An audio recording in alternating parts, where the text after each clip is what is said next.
Hi, everybody, and welcome to FNS Wrestling Podcast, episode 42. I am your host, and with me, as always, my teenage son, Jackson. Say hello, Jack. Hey. Well, how was the walk? I didn't go today. Fine. Beautiful day outside, right? Sure. I stayed home and cooked lunch while he and his mother walked to Booster Juice. Still got... What did you get this week? What's your drink? The weekly one. Monthly? Berry Blossom. Monthly one, yes. Berry Blossom, and I've got my usual strawberry Totally storm. wasn't overcapacity in there. Yes, Jackson was noticing that people are not super... There's by the time me and Mom left, it went from 4 people, because we came in, there's 2 people, and then to 2 people to 7 people. Capacity at Booster Juice right now is 4 because we are still at the tail end of our most recent lockdown, whatever they want to call it. And then I could see as we were walking off, a bunch more people going in, so Yep, and related to that, great news for me, I'm getting my shot on Tuesday. Hooray. Cool. Yeah, we things kind of got opened up a little bit in terms of getting vaccinations, so we're getting the Pfizer. Got to drive. Doesn't it make you sick?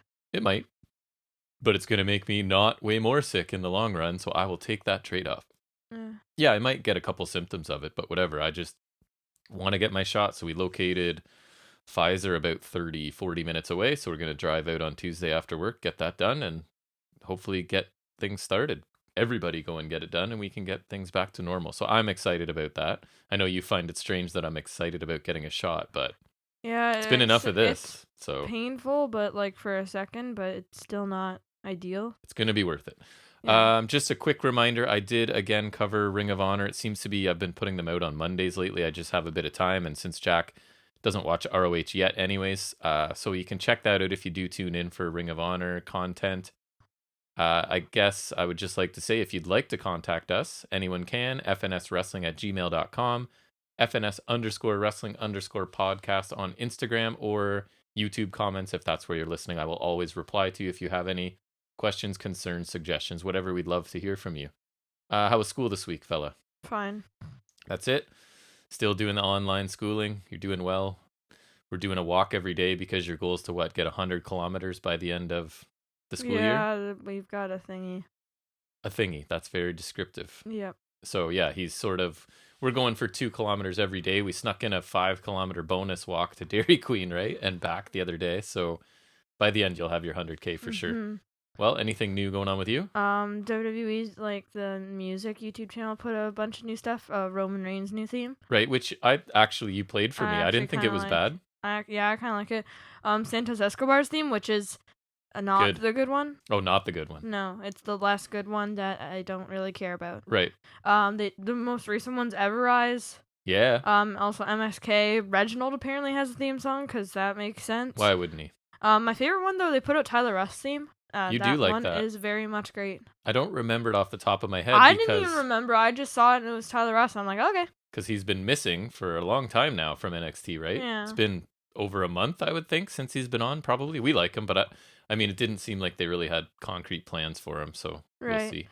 Anything else you would like to discuss in our banter section? I don't really have much to banter about other than I'm happy. 2.5 mil in GTA. Nice. And you've got another heist plan today with some friends? I think so. My friends are set. I might be setting up another one, which is Diamond Casino, and then I'm already setting up my own Diamond Casino. Nice. So it'd be like Swingers Palace? Same thing. Sure. No, you just rob a casino. You break into the vault. Oh, that's great. I'm so proud of you, my son. Yeah. You can do Big Con, which is where you disguise yourself. Yeah. And whatnot, and then you go in, or you can go aggressive, or you just... It's pretty self-explanatory, that one.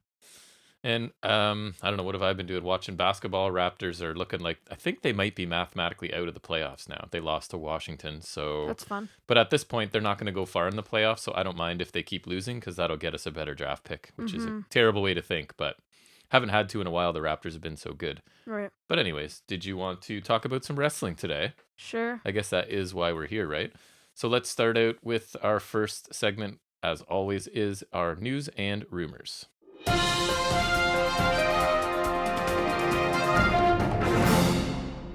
And ratings this week. So Blood and Guts of AEW Dynamite did 1.09 million viewers on TNT, which is up 22.6% from last week. And I sort of let you know earlier, buddy, because it was big news.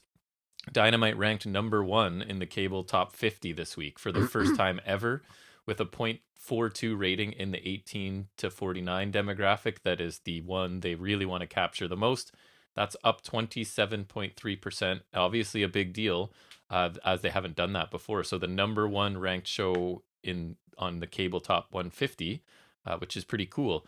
Tuesday's NXT in comparison drew 761,000 viewers, up a meager 2.3%. They did a 0.18 rating in the demographic, which was down 18.2%.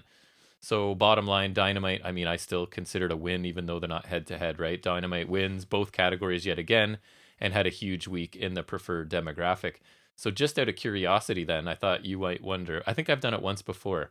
I got Impact's ratings for this week. So if AEW does just over 1 million, NXT does just under 800,000, let's say, to make things round, what would your guess be for Impact? 200,000. 200,000. They wish. So Thursday's Impact Wrestling edition 20,000 with Moose and James Storm did 123,000 viewers on Access TV. And a 0.04 rating in the 18 to 49 demographic. So I don't know if it's good or bad. I don't mean to laugh. They're clearly not carried.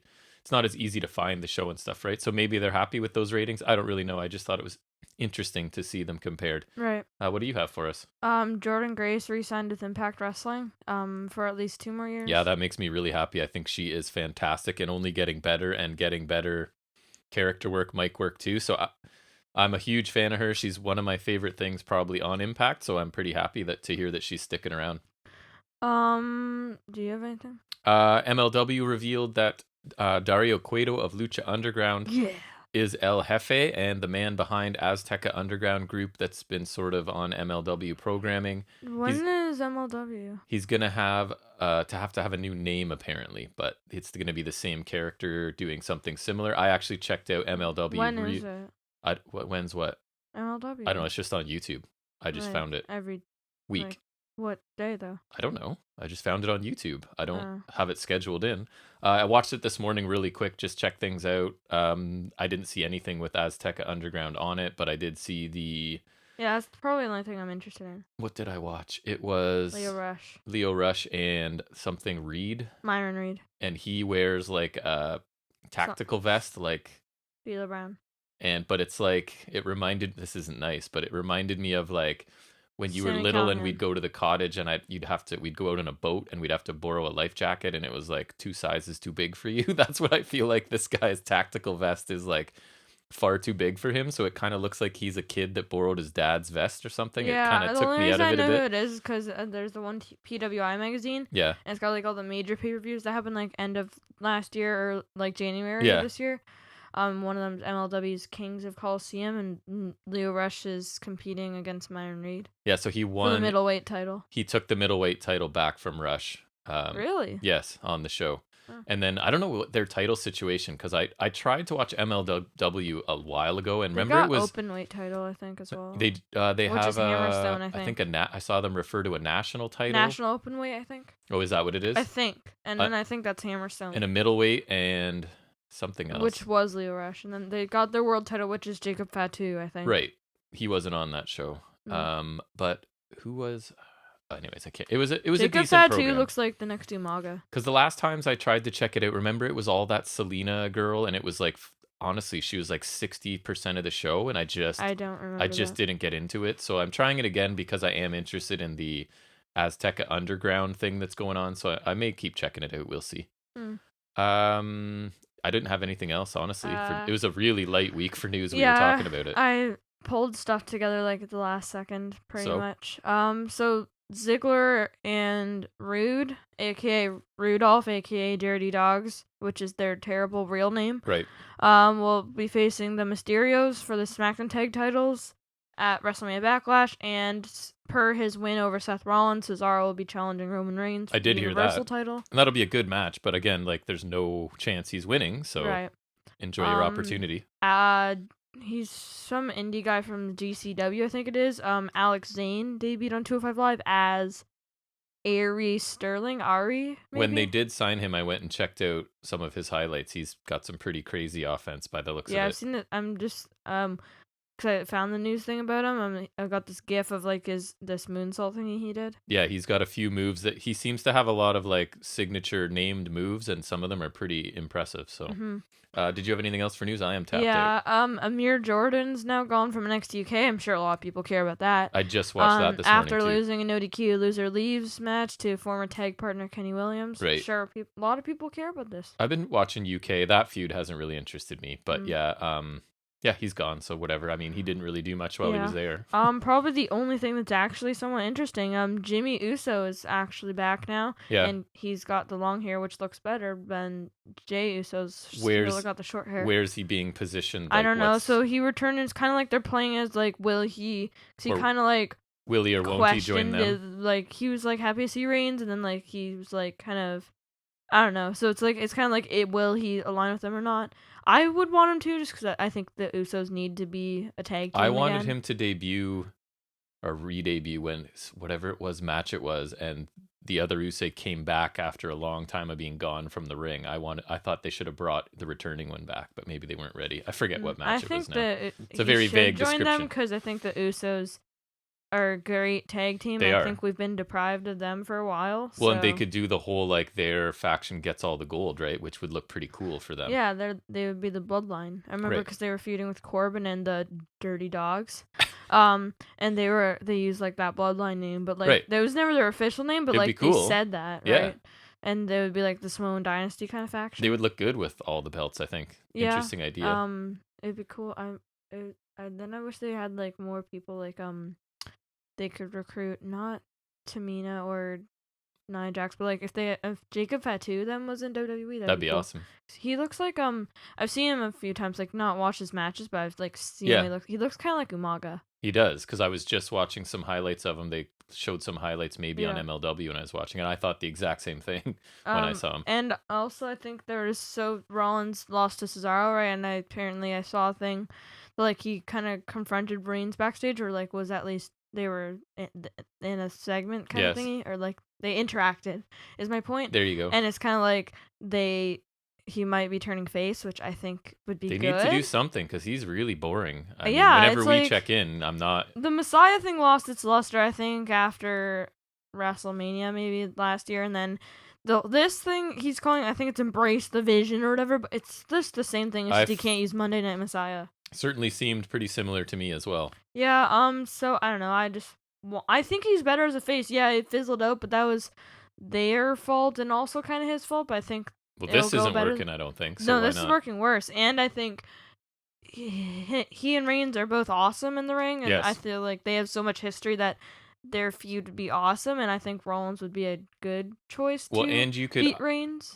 That's what I was just going to say. You could actually build Rollins to a point where I believe he could win. Right. Whereas and Cesaro, I love Cesaro, but no. It's about 6 years too late or something. Right. And they haven't built him enough either. And I think they're close to having a problem where I don't know who. I mean, not that I follow it closely. I just listen to recaps and try and watch it once in a while. But like, I don't know who's believable to beat Reigns. And I think if they turned him face, built him up, Rollins would be believable because he's. If they did a good job of it, I agree. They could. I feel like Rollins is always somewhat credible, so they just need to build him a bit, and then boom, you're good. Yep, they could. Yeah. And you're saying they could build off their history somehow. Right, they incorporate have buttloads of history. Like, they do so much. All right. Anything else in news for you? Does that wrap it up? That's good.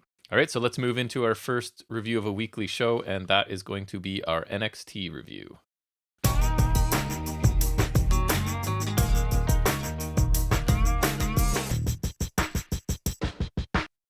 All right. So this week's show started with highlights of the Leon Ruff and Swerve Scott feud up to the point of this show.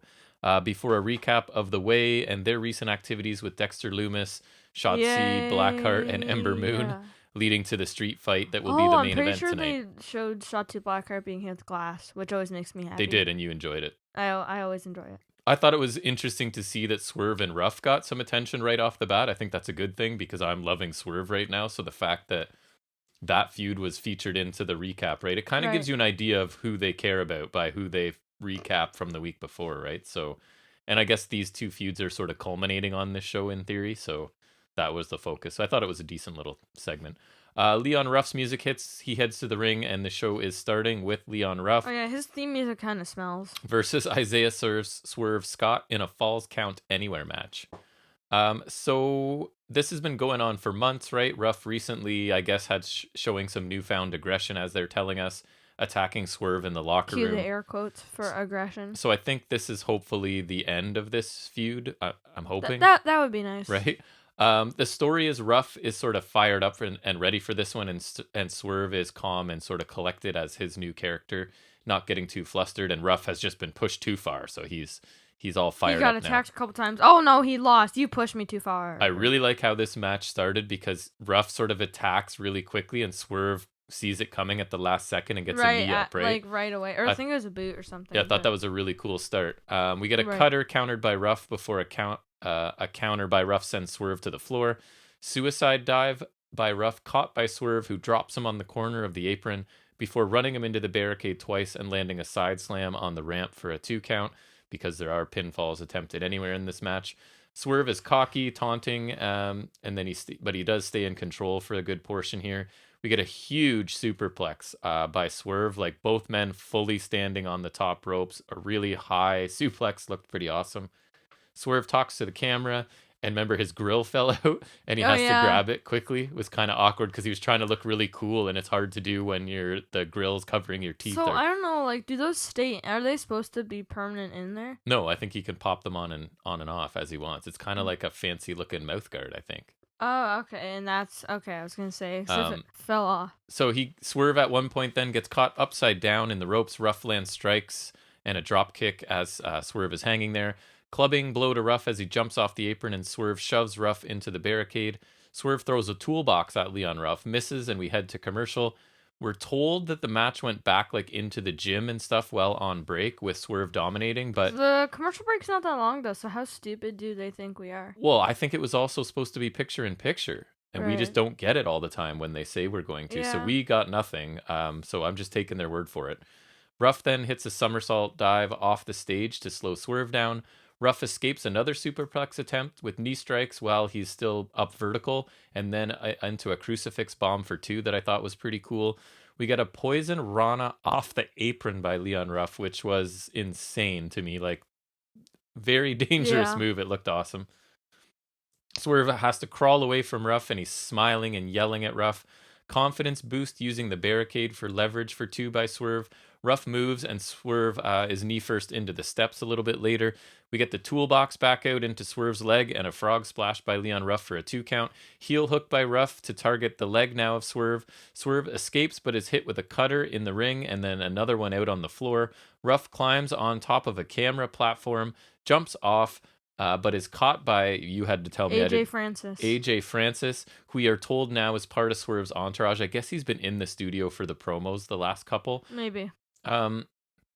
He sort of dumps Ruff DVD style across the barricade, and Scott rolls him into the ring, and he hits the JML, I think it is, and Swerve wins this match. What did you think? It wasn't bad per se, but I would have liked a little more action/violence, especially like more around the arena from this kind of match, but I guess it was fine for TV.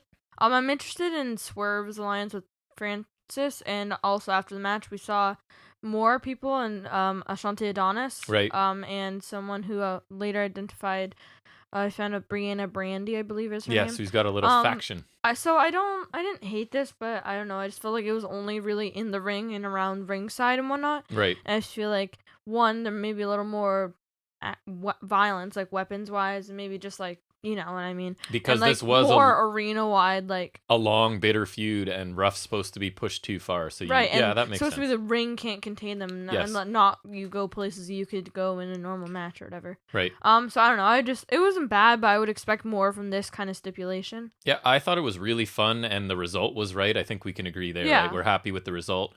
I don't love that Swerve needed help at the end, but if he did, at least they're introducing a new character. And I think Swerve having an entourage makes sense with the character he's been portraying lately. I thought it was a fun match, had a few crazy spots. The superplex looked awesome. The Poison Rana off the apron was crazy. I'm really into Swerve right now. I hope he keeps getting on TV and winning. So I thought this was a really fun opener. I know you're not a big Leon Ruff fan, but I enjoyed this match. Yeah. We then are shown Finn Balor in the parking lot with what? What do you have to have? Luggage. Of course, it's the law. God is luggage. Gargano and Theory then interrupt Regal and Scarlett with important news, but Regal is busy and Gargano says they'll talk later. Theory wonders if Scarlett's nails are real, as they're the biggest he's seen. He was sort of leading us to believe he was talking about her chest, not her nails, so it was a little juvenile, because I guess it's kind of fits. He's like the child of the family, right? So that's how he's thinking, I guess. We then move into Cameron Grimes versus, did you catch his first name? Ashton Hale. I got the Hale part. I missed the first part. Ashton, you said? I think so. Okay. So I thought he looked a little bit like a Darby Allin, kind of smaller with the blonde hair, and I guess tattoos, not body paint. So Grimes drops Hale early and then flexes. Headlocks before a shoulder tackle by Grimes, but a drop kick by Hale to Grimes' leg. Clothesline by Grimes to stop Hale in his tracks. Uppercut, kicks, stomps by Grimes in the corner. Enziguri and a dragon screw in the ropes by Hale. Tornado DDT attempt thrown off by Grimes, but a missile drop kick by Hale connects for a 2 count. We get a knee by Grimes and a swinging side effect, and then the cave-in by Grimes, and it's over. What did you think? I thought this was a fine squash match. Hale got a bit of offense, which was fine. But not much other than a squash. Yeah, a clean win, which I'm happy about for Grimes. I thought Hale got a bit more offense than you did, I think. I thought he looked pretty good, and I think Grimes' sudden finisher allows for that, right? The other guy can get a bunch of offense because Grimes' finisher almost looks cooler when it's out of nowhere. I thought Hale looked decent, and Grimes got a win, so I was fine with that whole segment.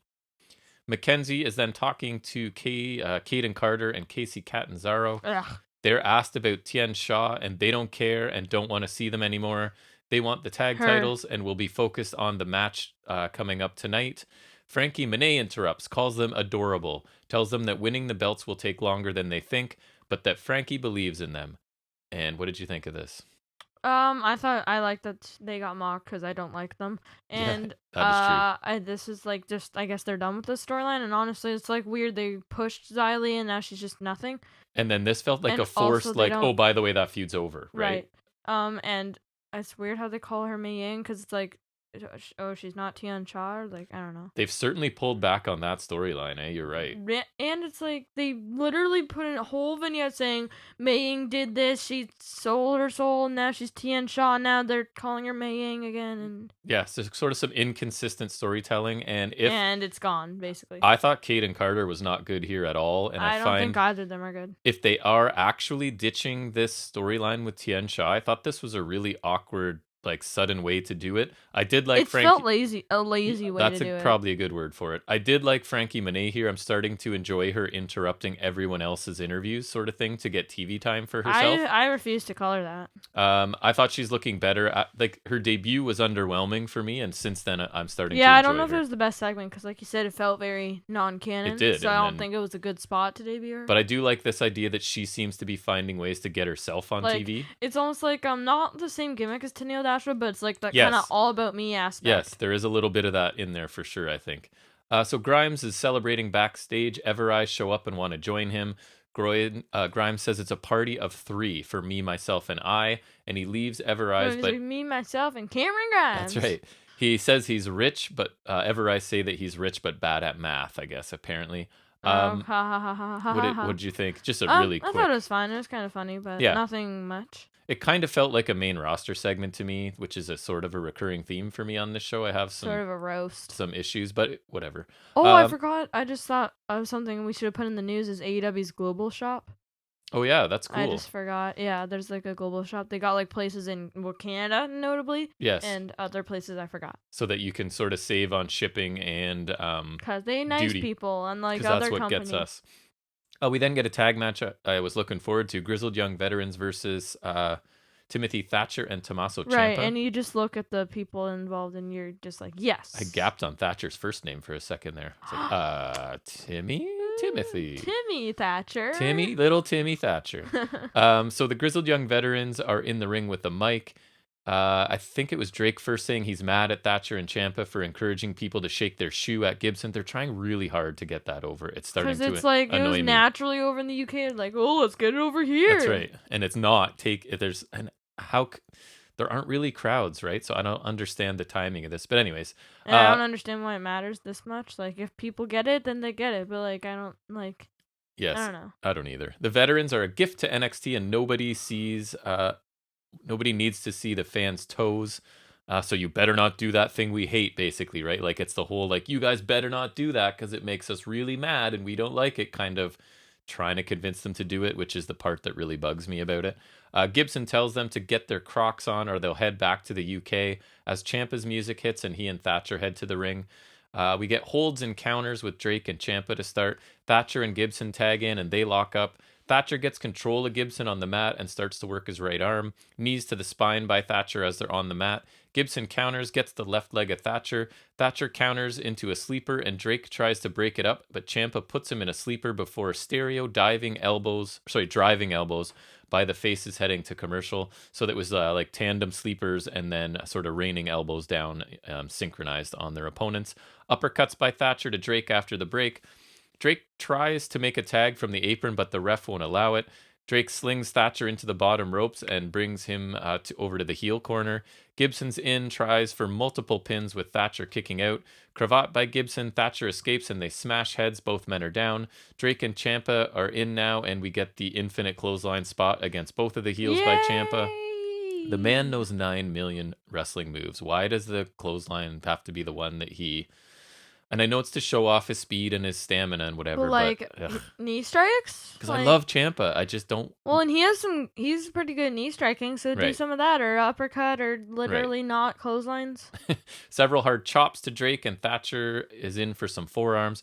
Uppercut by Thatcher to the back into a knee by Ciampa, followed by slaps from both, and it seems like they're sort of developing more tag team offense as they spend some time together, which is fine. A running knee by Ciampa for 2. Up kicks by Drake to escape Thatcher. Gibson tags in to take a belly-to-belly from Thatcher. All 4 are brawling in the ring, and Ciampa clotheslines Drake to the floor. Uppercuts and chops. Double underhook suplex by Thatcher for 2.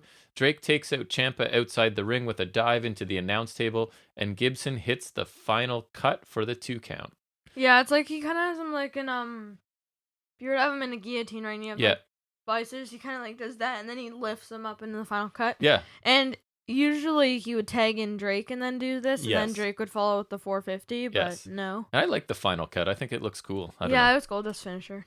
I know. Ciampa then takes out Drake outside. Dustin Rhodes. But he goes back to get back in the ring. The ref stops him, turns his back on the action in the process, obviously. Thatcher hits Gibson with what we are told is Barrett's shoe. Which, how did they get Barrett to agree? And also, why did if they did take it from Barrett, why did he not say anything when that was are they trying to say that Barrett had his shoe off to shake it at Gibson? Because that wouldn't make sense because Barrett loves all heels. Right. So he wouldn't do anything to annoy... Wouldn't they take Vic Joseph's shoe? That would make more sense. Wouldn't it be funny if they took Beth Phoenix's shoe? Right. And then they threw it in front of a dog? Right.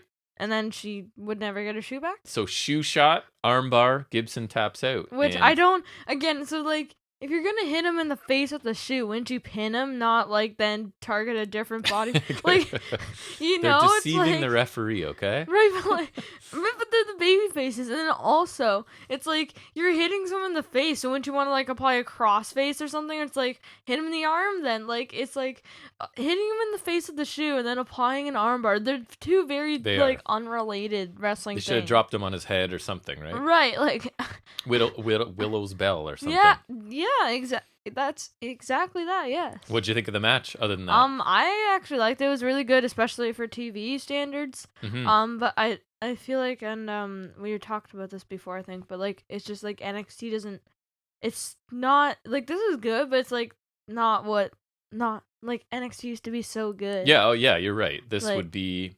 They would build this feud, it'd be on a pay-per-view, and this match would be fantastic. Right, or it's like even on TV, just like there's some, I think it's just ever since the TV deal for me. I saw this thing where it's like the day NXT died was TakeOver Toronto, and once it went to 2 hours, right? It sort of things and shifted I don't know, a bit. just like also like they had to make changes to like it's so much more main roster because it's on TV and so it actually mattered to WWE. And it's quote unquote their third equal brand, which is a lie. Right, yeah. But regardless, so I thought there was good action. There were some cool moves and some hard strikes because Thatcher's in the match. So, Of course. I could have done without so many Ciampa clotheslines though, because those are not the strikes I was talking They're about. the low point of every match he does for me, pretty much.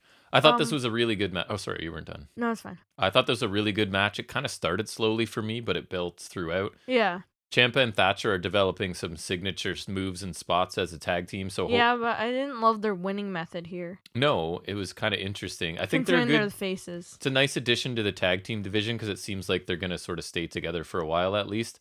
The GYV losing isn't great, I don't think. Right, and I find it even odder that the faces cheated because Grizzly Young Veterans didn't cheat that much in this match, oddly enough. They did not. So does this mean they're knocked out of contention for the tag titles now? Because I was okay with them going back to MSK. I don't really care which team faces MSK. They're both good. I think they almost are positioning Legato too. So I wonder if they are getting the next. Which I'm also kind of okay with. Me too. Now. Like I actually really liked them in that 6-man tag last week. Yeah. So I like this match. I thought they're really trying to force the Gibson shoe thing down our throats, which was annoying for me. But what are you gonna do? Mm-hmm. That's what they do. More of the way, Gargano and Theory are backstage. Johnny wants Theory to bust Regal's door down since he's too busy to talk to them.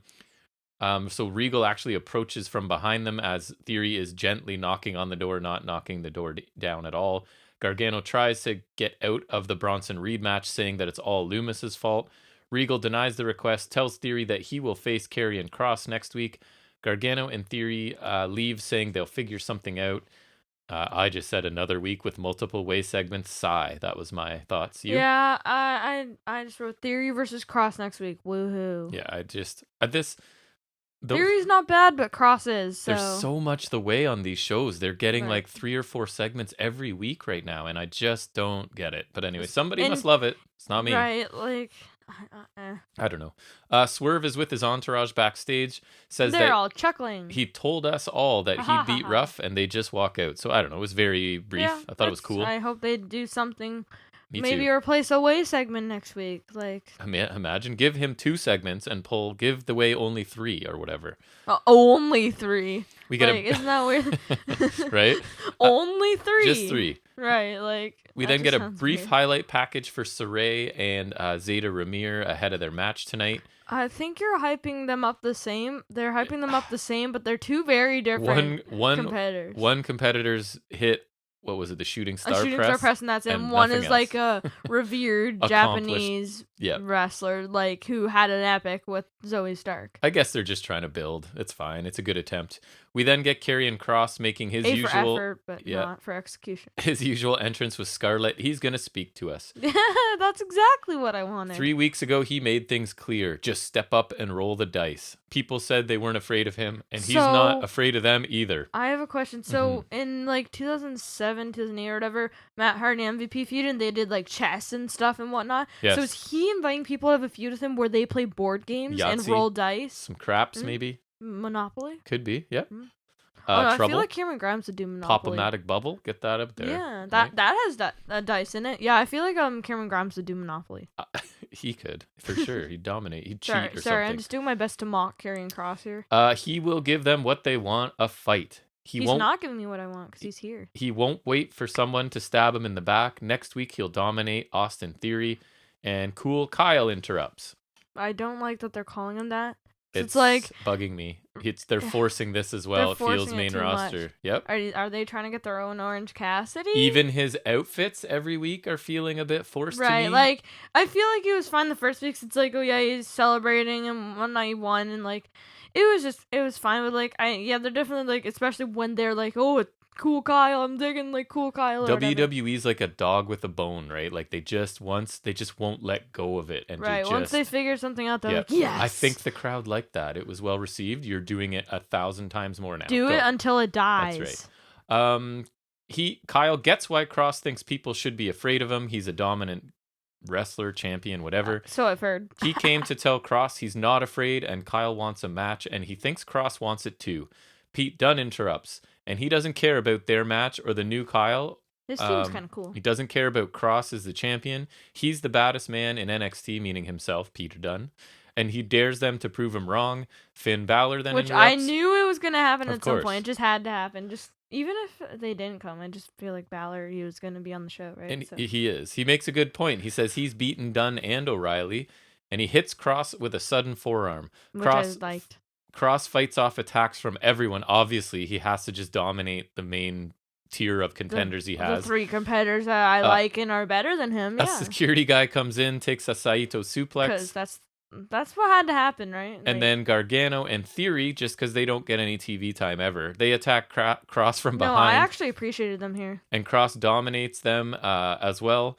Finally, a double super kick to a kneeling Cross and a belt shot as the Way sort of stand tall here. What did you think? I liked O'Reilly, Dunn, and Balor's little lines. They're all good. Cross was not good. Cross, yeah, he sucked. They were all better than him, and he stinks. I liked how Balor said his thing and attacked him immediately, and I enjoyed them all trying to beat up Cross, but I did not enjoy him coming out on top. But I was happy to see the Way because they beat him up, and that made me happy. And if them getting TV time here means they beat up Karrion Kross, I'm perfectly fine with that. Yeah. So overall, it was a fine segment, other than Kross looking good and talking. And Kross is supposed to be good on the mic as part of his package, right? I didn't think he did a good job here at all, but no. I thought there was lots to unpack here. First of all, I like that they are attempting to address the situation at the top of the card, because it's something we've been wondering about, right? Like, where are we going next? You've got lots of possible contenders. This didn't even include Adam Cole, who you could argue could be in the mix too. I didn't think Kross was good speaking here. No. Again, I'm not sure about Cool Kyle. I feel like it's now a bit contrived and forced. Dunn and Balor, I thought, were good in the short little promos they got. I hated how weak the 3 possible number 1 contenders looked. Yeah, I hated just getting dominated by Kross and getting no comeuppance. And just right, Pete Dunne got sent out of the ring, and then he was nowhere to be found. And the 3 top contenders need to be saved by, I don't know, the North American guy and his son. I liked them that they beat up Kross. I did prefer and even enjoyed the Way in this non-comedic role. I agree, because this wasn't them trying to be funny and cute. It was more of a standard wrestling thing, I guess. And just as an aside, I want Kross gone. He just doesn't fit in my NXT, and I think you're the same. Yeah, he's not NXT. He reeks of main roster, and he needs to go. Even in this era where NXT is slowly becoming the main roster, and it's just like, NXT's not what it used to be, but it's still not the place for guys like Karrion Kross. Right, I would agree. Mackenzie is then talking to Gargano in Theory, because they haven't been on TV very much. Oh, wait. In the parking lot about what they just did. Gargano says that he has to get the celebration ready for Candice and Indy for when they win their match tonight. And I guess I actually didn't mind this because it's justifying them getting out of there, right? Because they're now afraid of Kross coming after them. So they're like, yeah, we got to go and get the party stuff ready, the celebration ready. So that kind of made sense to me. It didn't bother me. I don't know what you thought. Yeah, it was fine. It makes sense because they're heels. That's right. They're chickens. We then get Saray versus Zeta Ramir. Holds and counters until we get a wicked drop kick by Saray. Her drop kicks are really nice. Yeah, I think it was like she followed Ramir. She did, which is I'm a sucker for. Or like for. as, not even that she like followed her, but like as Ramir was coming to the ropes. Yes, right away there to stop your rebound. Boom. It looks, I don't know, something about it just looks cool. It's like her head almost kind of like whiplashed. It was pretty sick. STF by Ramir and Saray gets to the ropes. Kicks by Saray and a roll up for 2. Alabama slam into sort of a deadlock chancery by Saray, and then there's a rope break. Running drop kick to Ramir, sitting against the ropes. It seems to be one of Saray's signatures. A lot of drop kicks from her, but I'm not complaining. I actually think they look really good, so it's okay. Fisherman suplex with a bridge for 2 by Saray. Saray with a missile drop kick, a strike exchange, and another running drop kick by Saray. Another drop kick, but this one's avoided by Ramir, and she hits an uppercut and a sling blade to Saray. Head kick and a German by Saray. Nasty half and half suplex by Saray for the win. Mm-hmm. And what did you think?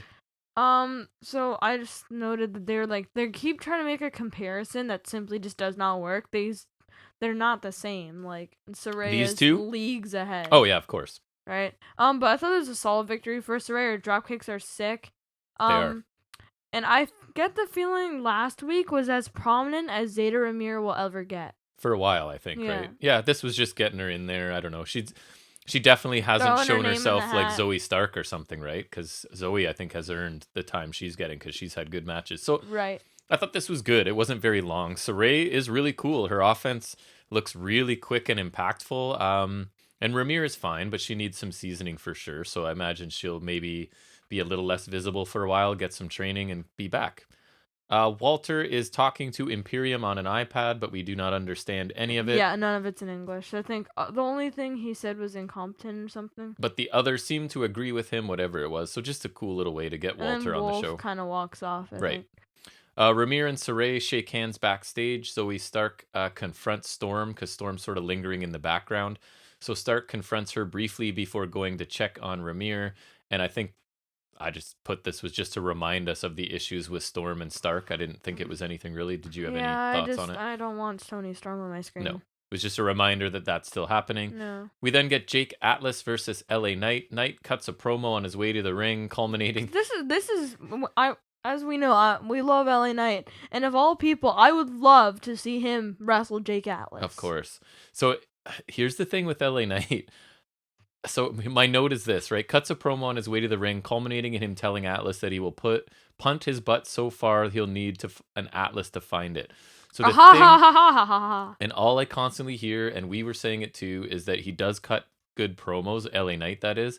But what I'm finding is like they're all kind of very similar, and I don't really take details. It's just kind of like he says a bunch of stuff culminating in this. You know what I mean? Because it's all just catchphrase, insult, and they're not really. If you compare him to someone like MJF or Jericho or something, it's just not that clever to me. So another guy I'm not loving on NXT right now. But anyways, so yes, he's going to punt Atlas's butt so far. Atlas will need an Atlas to find it. Ha ha ha. So Atlas gets Knight's arm right away, arm dragged by Atlas, and back to the more working on that arm. Stomps in the corner by Knight, boot and a single leg drop kick by Atlas. Atlas with a suicide dive, but it gets caught with an elbow. Running knee and a slingshot shoulder tackle by LA Knight. High knee, forearm, and a German by Atlas. Knight pulls Atlas face first into the turnbuckles to shift the momentum. Knight misses that where he runs and sort of leaps up onto the top rope, kind of Kurt Angle style. Seth Rollins. He kind of botched that, and then he avoids some kicks, but hits the BFT, which is the cravat driver. Thank you, because I already forgot the BFT for the win. What did you think? And I just noticed the way he did it this time. It was like it's almost identical to the stunner. Yeah, it's just he falls forward with his opponent rather than sitting down. And what have I been saying? He's a Stone Cold Rock amalgamation. I never He's a pastiche of a famous WWE never stars. noticed, but like his finishers basically like that. I don't know, meh. I didn't really care because I don't care about Knight that much, and I don't like Atlas. And it wasn't. This is not much anyways, so I just didn't really care. I had the classic FNS wrestling. It was fine. Yeah. Knight's kind of a throwback to a generation where like character, personality, and whatever are more important than your work rate, to use a word I hate. I would say he'd be better like in like the 90s or whatever, but then he just would have been the same as The Rock. Again, not part of my NXT like Karrion Kross, right? If you give me the chance to go, you make the roster, this guy's not on it. He can go elsewhere. Right. Atlas showed flashes of some cool stuff, but they've just paid zero attention to him character-wise. He's just not interesting. He doesn't have much charisma or presence, so he's just used as enhancement talent that gets competitive enhancement talent, I guess, is his role right now. Fine by me. I guess. Candice and Indy are backstage because the Way don't get any TV time. Do you notice a theme here? No, I don't. My sarcasm, sorry. No, sorry, I people. I think they need more TV time. They're like, I don't know, I just feel like they deserve more. They do. Candice is hyping Indy up for their match tonight. Indy goes to get her jacket. We can see that Dexter Lumis is standing outside, sort of the other side of the door. And there's a painting which Candice stuffed into a cabinet, I think. And Candice sees him there, and so before Indy can see him, she sort of rolls the blinds down, and then they make their way, I guess, to the ring or wherever they're going next. So just to remind us, yes, Dexter Lumis is still whatever involved with Indy Hartwell. Me no like, me no care. Yep, fair enough. Tony Storm promo, speaking of. Me no like, me no care. She's mad at Zoe Stark. Zoe doesn't belong in the ring with her or breathing the same oxygen as her. Tony is a future champion and Zoe is a future nobody. Ooh. I think you should reverse those roles and then she would be right. She brought Zoe into this business, which I was like, she did not. Pardon? Yeah, this confused me. And my normal hatred of Tony Storm aside, that line was dumb. It was. So she's going to take her out because she brought her into this business somehow. Yeah, they're sisters because they have the same accent for sure. I know I didn't think this was very good, but I also didn't think it was as bad as some of her promos. Go ahead. You can say what you need to say. Me no like, me no care, and that one line was pretty bad. Okay. Legado del Fantasma are in the ring in suits, looking sharp. And they're going to speak. Escobar talks about the measure of a man. They're going to speak. And says we've seen him become NXT Cruiserweight Champion and the undisputed Emperor of Lucha Libre. Last week, we all saw part 2 of a moment, an iconic moment. A vision, no, a premonition. Stomping on Matt Hardy's verbiage here. He will recover what's rightfully his in the Cruiserweight Championship. Joaquin Wilde takes the mic and says they haven't forgotten about MSK. MSK hasn't beaten them, but they did beat MSK last week. Which I thought was fair a good point. Me too. I even have fair point in brackets there. They embarrassed MSK, so a title shot needs to happen. Escobar then says the measure of a man is not what he can do for himself, but what he does for his brothers. Kushida interrupts on the large screen, says Escobar has crossed a line, which was a mistake. Next week, he faces Escobar with his title on the line, and Escobar says that it's on. Which I thought was funny. He faces the camera to say that to Kushida, even though Kushida was behind him. On the TV. What did you think of this segment in general? I thought Escobar was fine as usual, but I actually thought Joaquin Wilde did better than usual. Me too. And Mendoza sounded weird again because he did get like a line or two. He did. And he sounded really weird again, but I thought Joaquin Wilde was actually better than usual. I thought Wilde and Mendoza both, like Mendoza's role was limited. I don't know how strong his English is compared to Wilde, but I thought they did a good job, and they're starting to seem more legit than they have, right? Which is exactly what I've been hoping for, because I want to like this group. I can't tell you how long Raul Mendoza was like a jobber for. A long time.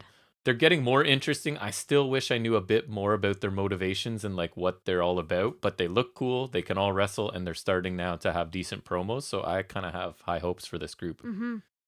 Gonzalez and Martinez split screen sort of interview with questions from Beth Phoenix. Oh yeah, it's they used to do these all the time on the main roster. I actually like this style of promo. Whether I like this one or not, They work sometimes. It honestly depends. Yeah, it depends on the people for sure. Right, and just like if they let them do it good, or like they just, I don't know. It depends on the people and depends on if WWE are and how scripted it is and everything else. Right? Yeah. That's what I meant. Raquel says she's run through a lot of people and respects Mercedes. But Mercedes cuts her off, saying she should respect her. She says she's hungry and has something to prove. Get her a Big Mac. Martinez is not scared of Raquel, and then Gonzalez sort of cuts in and goes, not yet. Mercedes says the reason Gonzalez is champion is because of someone like Martinez. She paved the way for someone like Gonzalez, and says Gonzalez is not gritty, she's cookie cutter. Mercedes says Raquel was molded after the blueprint she created. Yeah, but not a lot of people knew her like when she was on the Indies and stuff. So. But again, if she's a heel, doesn't even matter. It only has to make sense to her. It doesn't have to make sense to us. But right? I don't know who the heel is. That's fair. That's part of my question too. Raquel responds and says Mercedes set the bar, but she set it low, and Raquel has placed it so high now no one can reach it. Well, yeah, because she's tall. That's not fair. She's tall. She says she's surpassed all of Mercedes' accomplishments in just a year, which I thought was a pretty good thing to point out as well. Mercedes says in one night she'll end Raquel's reign. Raquel says she's the first challenger, but she won't be the last. Gonzalez will win with pure power, and she has gone through a long list of women. She says she respects Martinez, basically, to finish. What did you think? I thought this was actually pretty good. This felt actually heated. They traded some good jabs, but there's one major thing holding this back is who's the heel? I think Mercedes is for sure. I think right. But the question is, isn't Gonzalez kind of too? Right. So it's like, I just can't tell who the definite heel is. Like, Mercedes is, but like but so is Raquel kind of. So it's like, since the whole Ripley and Belair thing coming back, I'm confused with Gonzalez, right? I don't know where she stands. They're both kind of heel. Gonzalez is definitely more leaning to face than Mercedes is. I think but so like too. They're still both like, I don't know. I just don't get it. There is a weird dynamic. I thought Martinez playing the bitter veteran who resents the younger star not paying her dues and paying the proper respect is believable, because this is the kind of crap we've talked about it recently that really happens in dressing rooms. Like, you didn't go through all the torture and hard work I did, everyone's journey is the same. You're not legitimate. We don't need to get into this right now. I like this being brought into this story. I don't think Mercedes has a chance, but it was a good segment to build the match, and then still wondering whether Gonzalez is a heel or a face or something in between, because who knows. Or is like Mercedes kind of I don't tweener, because tweener, because she's got a point. I guess it's hard to say. They're both kind of in between, right? Right, I guess. like I don't know, it's weird. Ember and Shotzi are backstage, and they run into Frankie's dog, who has pooped in Shotzi's tank. Which yes, this is very stupid. Yes, this is very dumb. But it made you very happy. Yeah, I've made me very happy. Another thing that felt, I'm going to say it, main rostery to me. Yeah, but... if the dog poops in the tank, that'll be hilarious. Yeah, but I hate Shotzi Blackheart, so yes, I don't want this in NXT, but I also like Shotzi Blackheart. Well, I don't know, not being on the winning end or something like that. Getting her comeuppance? Yes, for sucking butt at everything. Grimes is heading to a club to celebrate, but he can't get past the doorman. The venue has been rented out. The doorman's basically like somebody's rented out the whole place. You can't get in. A limo pulls up, and surprise, it's Ted DiBiase who gets let in and gives Grimes advice. Don't rent a booth when you can buy the whole place. Everybody's got a price. And Grimes is furious as DiBiase does his signature laugh. What did you think of this one? It was fine, I guess, but it was better than the other one, I think. But I thought it was better than last week's, but they're gonna run this into the ground, like main rostery. Like I this feel whole like show, man, I got now problems. I'm gonna have the same fear we had with Grimes, like when he was feuding with Loomis. Remember, Yes. like in the haunted house. And I think they're just like, he can do anything, so they're gonna give him something stupid and run him into the ground. This one felt a little bit more clever than last week, but it seems to be just Grimes trying to do something, DiBiase one-upping him by doing it like even more baller. I think it'd be funny little stories like that happen, and then Grimes finally one-ups him as like a stupid little... Almost like they need somebody to, like DiBiase, to represent somebody so it can lead to a match, because what's the possible payoff from this whole interaction? Grimes right? one-ups DiBiase. Because I don't think DiBiase's wrestling. No. Ted Jr.? What's he up to? Oh no! Just kidding. All right, main event time. Shotzi Blackheart and Ember Moon versus The Way, because they can't seem to get on TV. So I'm glad they're getting a main event, because they've just been ignored for weeks now. In a title match, they deserve it. So Moon's dressed like Voorhees, and Shotzi's dressed like Freddy Krueger, which I find odd because this was taking place on May 4th. So should be Star Wars also stuff. Belated May the 4th, everyone. So it's for the Women's Tag Team Championships, and all of the women are brawling to start out. Shotzi gets a table, but Indy stops her. Candice gets some chairs. Ember throws trash cans into the ring. The faces then spend some time double teaming Indy Hartwell. Drop toe hold, sliding drop kick, elbow drop tandem by Moon and Shotzi. Stereo drop kicks to a trash can over Indy's head, sort of like Io Shirai did off the top of a cage. Remember that? Candice saves Indy, kicks Shotzi to the floor. Indy? Whatever. Trash can lids to Candice. Indy throws Ember into the barricade and drops Shotzi on the apron.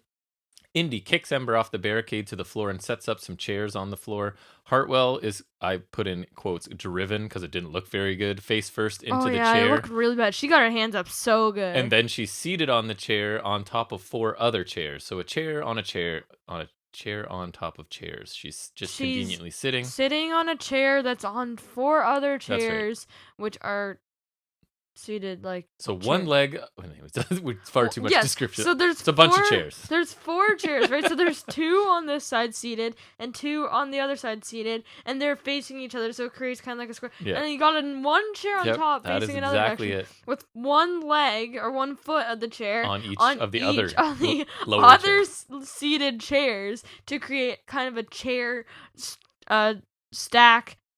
Stacking you just thingy. Wanted to make sure you could perfectly picture that if you haven't seen it. Probably just confused you more. So we, again, no picture in picture, and we missed some construction. Like we come back and there's like a ladder. There's like a ladder bridge, another table. So we got nothing, but it's all there now. No, there's like another table in the corner, I think it was, of the ring. Kick and a cannonball combo to the heels in the ropes.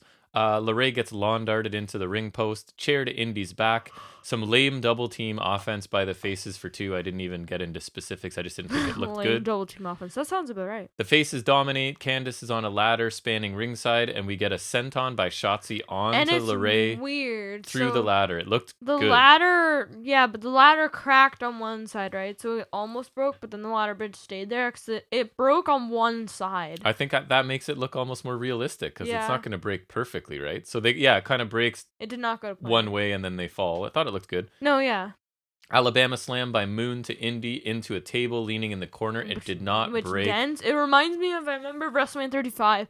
I think Becky and Ronda tried to hip toss Charlotte through a table, and it basically did what happened here. It looked brutal for Indy. Like, honestly, looked like it hurt. It would have been better if she gone through the table, probably. You know, she's only 22, eh? I gotta stop. Jeez. Like, she's got massive potential. She's super young. Indy kicks a ladder into the faces to slow them down.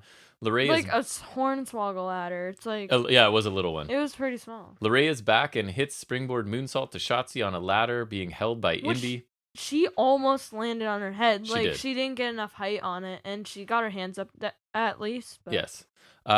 Indy hits a spine buster to Moon on a ladder, and Shotzi breaks up the pin. Indy throws Shotzi into the barricade and clears off the announce table. Coffee mug to Indy, and Shotzi climbs the tower, hits a splash to Indy on the table. Sit out from a conveniently placed platform near the scaffolding. Sit out powerbomb by Moon to LeRae for 2. Eclipse stopped by LeRae, and Ember is set up on a table outside. Elbow drop by Indy from the apron. Springboard elbow or something, I think it was. Yeah, onto Candace through a table. Wicked stepsister. Ember Moon, you mean? Huh? You said to Candace. Oh, sorry. Ember. Yes, that makes more sense. Yeah, it was Ember. No, elbow drop by Indy from the apron onto Candace. Onto Ember. Oh, right, it's Indy. Sorry. Indy and Shotzi, I don't know why. It's Indy? the Hartwell Blackheart always confuses me. I apologize. That makes more sense.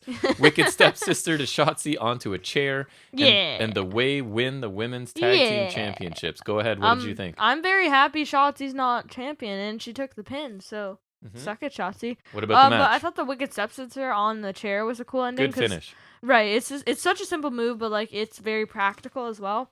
Honestly, I did kind of dig the match. Like I really liked it more than the opener. And so it wasn't bad, and there were some decent spots. They were basic, which I think you'll probably complain about, but they were like they're fine. Like it's just a TV kind of plunder match, and I thought it was good. There's some good action. Shotzi, I think they were smart here because she didn't really have to actually wrestle much. Well, and they found ways for her to jump off things, which is the only thing she's not terrible at. She's not great at it. I think even that, like, she's just one of those, she has no regard for her own safety, and she's just willing to do whatever, whether she should or not. She's not bad at it. She's not good at it, but she's not bad at it. She's bad at wrestling, so what she didn't do. I thought the best spots went to Indy's table elbow, and just because I thought that was really cool. Moon's Alabama slam were... Like, that was less risk than all Shotzi's dumb dives, but I thought it looked cooler. It did. LeRae's moonsault was kind of cool, too. And I liked this more than the opener, just because I feel like this lived up to stipulation better, in my opinion. And I feel like False Count Anywhere was a little much for Scott vs. Ruff. Anyways, I kind of liked it. I thought everybody worked really hard, and there were some cool spots, but I didn't love it as much as most people are going to. I'm not a huge weapons and plunder match. I'd be happier if these teams had like an epic, just regular tag team match. I don't think that's possible. That might be true. The double team offense of Shotzi and Ember looks pretty lame to me at times.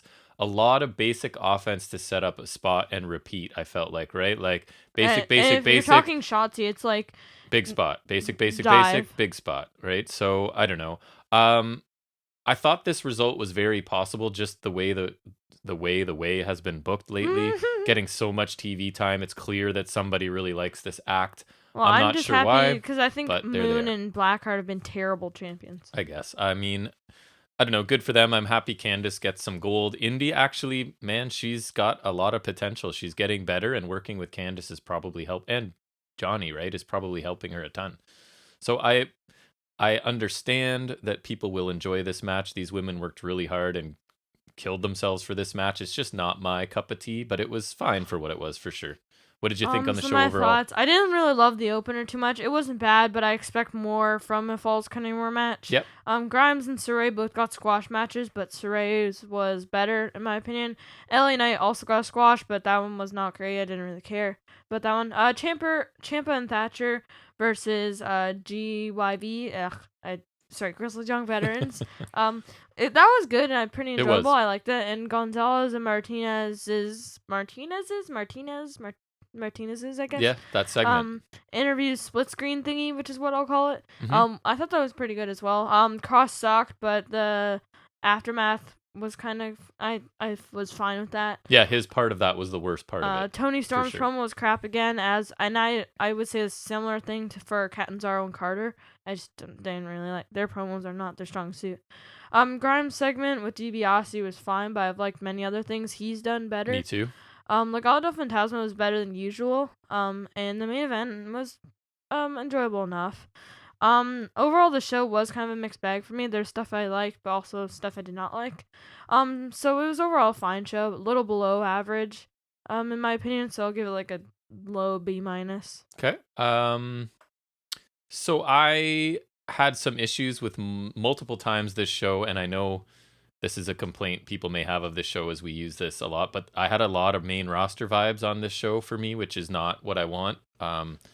We had the Austin Theory ambiguous comments about Scarlett's chest felt Dog main poop. roster, LA Knight's promo, and just overall feel. Cross's promo and booking tonight, that whole like he's just super dominant and it doesn't even matter if he kills all the other contenders. Dog pooping in a tank, the forcing of the shoe thing down our throat. I don't know. Forcing a shoe down our throat. With Gibson. The opener, the main event were pretty strong. The main event wasn't my cup of tea, but I know that it wasn't a bad match. I'm not saying it was. Grizzled Young Veterans Imperium match and the Saray match were good, and we got the debut of a new wrestler Grizzled in Hale. Young Veterans Imperium. Or sorry, what? Champ and Thatcher. Yeah, sorry. Yeah, Champ and Thatcher. And we got to see a new wrestler in Hale, so I thought that was fine too. Oh, yeah. But again, multiple way segments, a cross promo that I didn't really love, a bad Shotzi Ember interview, and it's a bit of a roller coaster ride this show, so I gave it a B- as well. So you know what's funny is you said you got to see a new wrestler in Hale. It sounds like you're seeing a new wrestler in Hale. In whatever his name was, Hale. Yeah. So I thought, not my favorite show, but not a bad show either. Fine. So B-. It was fine. It was fine. All right, well, let's transition into a bit of trivia and see what you know about Backlash. Me know things, yes. And this week's Off the Top of His Head. I know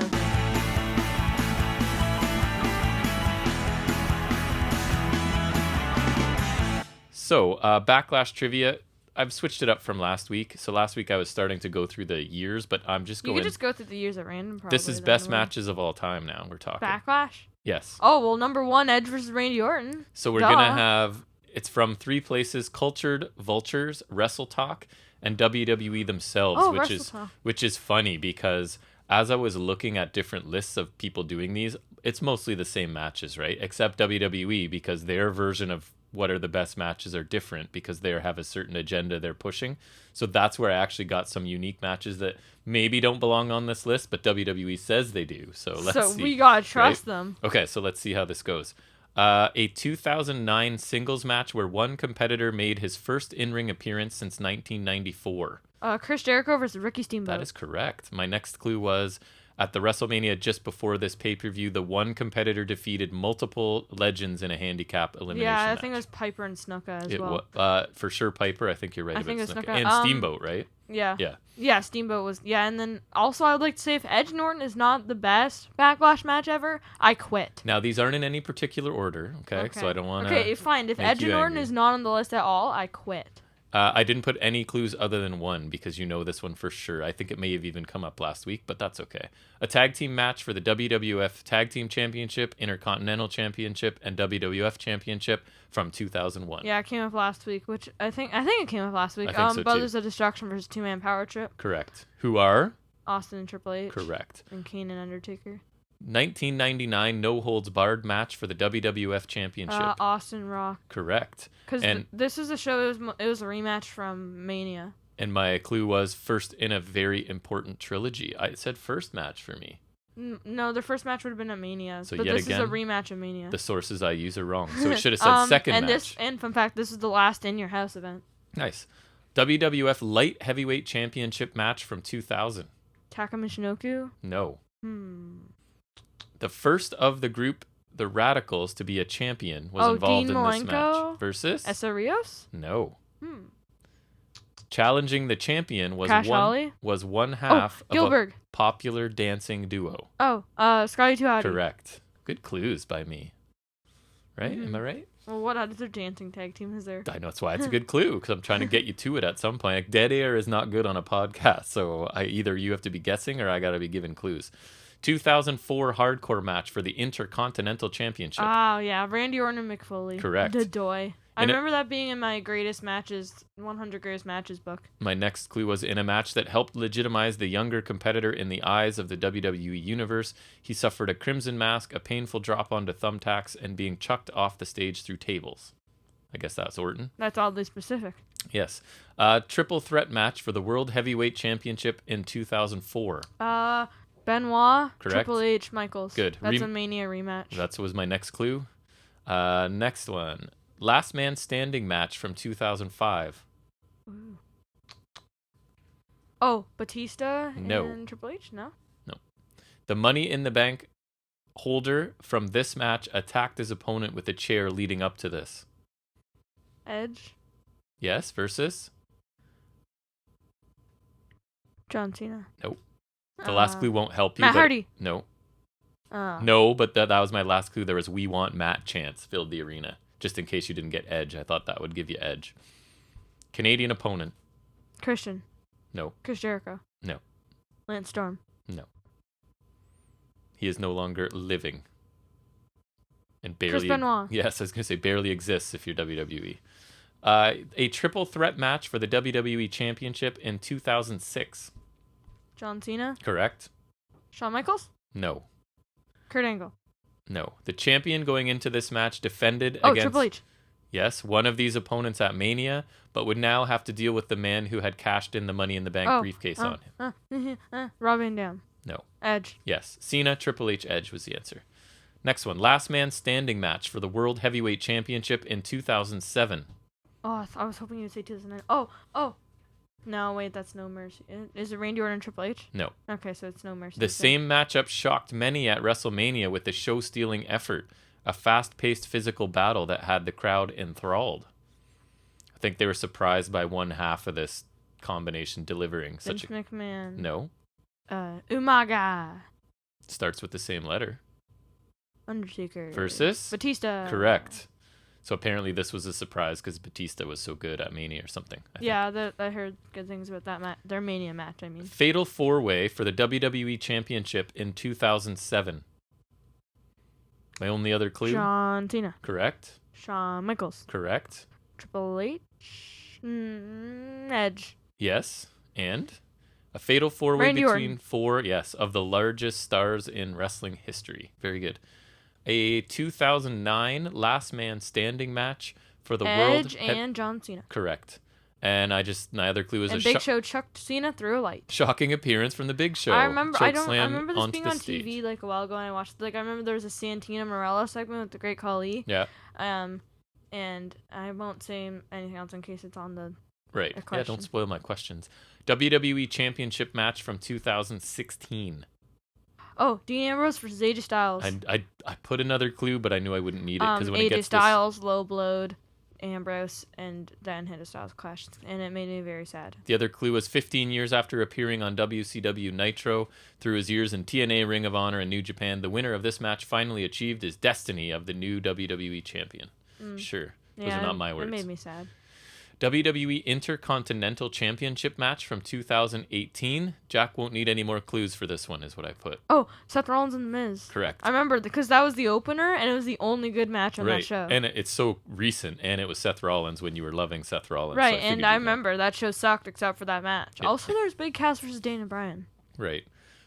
Just a regular singles match from 2002. Good luck. Any guess off of that? But one of the best ever, probably. Well, for Backlash. Many times, this has been pointed to as a perfect example of how to do a mid-card versus main event feud or match properly. A young Canadian was a plucky up-and-coming babyface, and his opponent was the established main event heel. Although the younger man did not win, he pushed the established star to the limit Triple and earned H? a further push. No, it was a Canadian youngster, 2002. Still there today, or back there today. He had the greatest match of all time. Edge Versus established. Kurt Angle. Correct. Very good. Was this the hair versus hair? I don't know. It didn't say. Usually it would have had the stipulation listed because I try to include them because they're generally helpful. A monster and future WWE megastar makes his in-ring debut against an all-time great tag team wrestler in 2002. Masked monster making his debut? A monster, not a masked monster. Oh, monster. Okay, so it made his debut. Not currently there. You can't stand him. I like him. Versus a guy you really like who paints his face. Jeff Hardy. Versus a future megastar monster Snitsky. that you can't stand. No. Like way bigger than that. Great Khali. Who do I want Lashley to wrestle? Brock Lesnar. Correct. Last one. 6-man hardcore championship match 2000. British Bulldog. No. Big Boss Man. I don't have any other clues for this one. Big Boss Man? And you're just guessing. No. Crash Holly. Yes, is the champion. Hardcore Holly? Yes. Steve Blackman? Nope. Al Snow. Couple brothers. Headbangers? Nope. Who may have just Hardy been Boys? mentioned. Yes, Jeff and Matt Hardy. Then we've got a Raven. Nope, a Radical. Perry Saturn. Correct. And a manager in AEW. Jake Roberts. Nope. Think ECW Taz. original. Yes, Taz. Good. You did very well, as I figured you would. So that's our Backlash trivia. I don't know if I'll have enough. You know, I thought I was going to be in there from 2009 is there was a 6-man tag for the WWE title. Oh, yeah? Legacy versus was not on the list. Triple H, none of the lists. Batista, and Shane McMahon. Well, actually, I didn't do all of WWE's. I just pulled a couple from them because they were my last source. Anyways, very good job. And that will bring us back to looking at some wrestling from the week as we take our in-depth look at AEW Dynamite.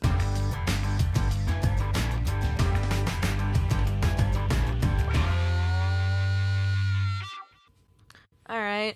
So we got our Blood and Guts special episode Sure do. This week. And we're starting with Kenny Omega and MT Nakazawa versus Jon Moxley and Eddie Kingston. Did you ever figure out what the MT was for yet? No, I Me don't. either. But it's probably some like maintenance Well, technician. you talk maybe about it and something technician. You talk about the match and I'll go see if I can find it out. He's got a computer. Yeah. So Nakazawa wrestled on his own as Omega's no-show, but it's all ruse. As Omega attacks Mox and Kingston with the AEW title from behind during their entrance.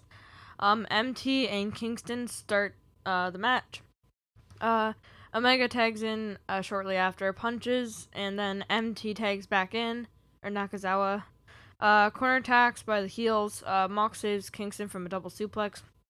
And a black hole slam to Omega from Mox. Suicide dive to Nakazawa and Omega by Mox. Mox sends Omega into the barricade. Outside brawl for a bit. Corner attacks to Nakazawa by Mox and Kingston. Kingston pins him afterwards for 2. Mox attacks Omega and Nakazawa. Low blows Kingston behind the ref's back and chokes Kingston with his lanyard, which is kind of funny. Omega tags in and chokes Kingston over the middle rope. Omega rakes Kingston's face over the top rope, kind of like bringing him across the ring. Cheap shot by Nakazawa and a Katara Crusher by Omega for 2. Nice. Always nice. Yeah. Kingston powers through chops from Omega and hits some of his own. An enziguri by Omega. And a rolling kind of fireman's carry slam by Omega. But the moonsault is avoided by Kingston. Clothesline by Kingston, and Mox gets the hot tag as Nakazawa's also in. Corner clothesline and corner stomps by Mox. Mox pulls Omega down in the mat by his hair. German suplex on Nakazawa by Mox. Pile driver by Mox, but Omega breaks the pin. Mox applies a hold on Nakazawa while Kingston keeps Omega from getting in the ring. And Omega just walks off and leaves Nakazawa alone. And a clothesline half and half suplex combo by Mox and Kingston for the win. Which I thought was kind of cool. Right. Did you want to go over the post-match? Oh, yeah. So the Young Bucks then walk out and the Good Brothers attack from behind. Obviously. Magic Killer to Mox and a super kick to Mox, a super kicks to Kingston. Omega comes back out and hits a one-winged angel on Eddie Kingston, and Nick does like a phony count. Yeah. I guess to mock him. Right. So yeah. I did not like this. I'm a bit surprised I'm saying that. I love Mox. I love Kingston. I love Omega. This just felt off to me somehow. I like Mox and Kingston together, but I don't think I like them as a tag team. I don't think Mox should be willing to tag with anybody the way his character's been, you know what I mean? Like, it's okay to be friends with Kingston and stuff, Yeah, but I really don't want this to be a tag team. But they're friends, so I feel like he would be willing to, though. It didn't, I don't know, it felt weird to me. Knack is not very good, I don't think. This match never really got going for me. The post-match beatdown was fine, but the run-ins after matches are plentiful on this. Yeah, I kind of like Mox Kingston as a team, but I don't think I didn't like this. Knack isn't the best. I'll agree on that. There was something about this. I did not like this match. It was below average opener for me, for sure. Yeah, I thought it was whatever way to open the show. Nothing too great. It wasn't the worst, but there have been far better openers in AEW. This just doesn't feel on par with that. Agree. Despite 3 of the 4 people being awesome, right? Just didn't deliver. I think like maybe a little less Knack. I think maybe Kingston and Mox will grow into it. I feel like as well because they're both good. So I think they're decent so far. I think they just need to grow into it. And the aftermath was standard, so no comments. Really. Standard AEW fare. Group comes in, beats up other group, move on. Right. Yeah. We're gonna get Britt Baker versus Shida at Double or Nothing for the women's title. That should be fun. And we'll get a Double or Nothing announcement regarding the AEW World Title later.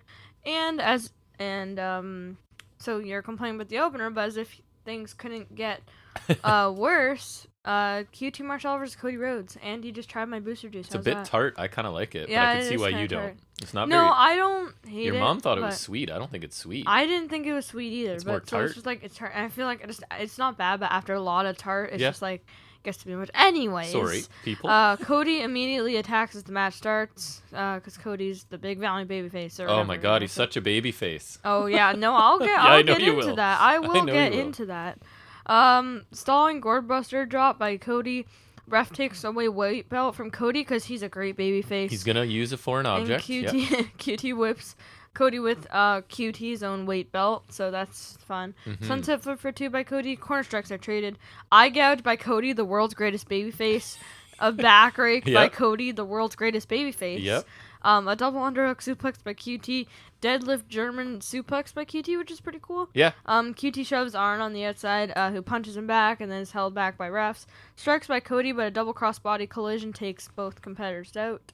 QT winds up and runs the ropes, but Cody gets a shoulder block as when he was standing on the apron. Cody, the world's greatest babyface, pants his QT and hits a DDT. There was a lot of QT's butt hanging out. Apparently, they had to like edit it out later. Right, and Cody's the world's greatest babyface as we're being shown. Just ask him. A springboard moonsault by Cody for 2. QT catches a springboard attempt and hits a crossroads for 2. The dastardly heel. Right. Cody counters a diamond cutter into a backslide, but QT counters into a buckle bomb. Cody counters a tombstone, and there's just a series of them flipping over, and Cody is the one to finally hit a tombstone for 2. Crossroads for a near fall from Cody. Cody helps QT up, but gets flipped off, so he applies the figure 4, because he's just, you flipped him off. Yep, angry. And QT taps. Cody wins. Shocker. And another shocking thing, Cody's bleeding from the eye. Cody's bleeding. And then we witnessed the most heinous act to ever be committed on live television. Cody is stomach punched by Anthony Ogogo. Career ender. It's over for Cody. Cody's See you, over. Cody. That's his. What is wrestling going to do now that the world's greatest babyface has been killed? That was his goodbye match. I know. See you later. And then his Union Jack flag is draped over Cody. Yeah, the Ogogo punches. I don't. Stupid. Some people love it, man. I've been listening to things and people. No, it's stupid. I don't get it.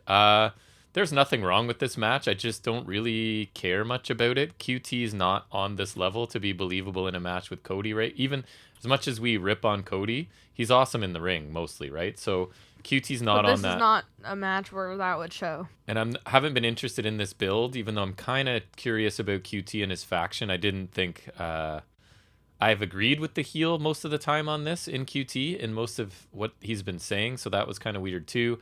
The Arn Anderson involvement I thought was kind of lame and unnecessary. It was a predictable outcome to a decent match in a lukewarm feud, I guess is my summary. Yeah, and I find it weird that the babyface probably cheated more than the heel. Right. So this was very average. Did I care about this? No. Was it boring? Yes. Was it the worst ever? No. It wasn't great, but it could have been worse. It was just so average.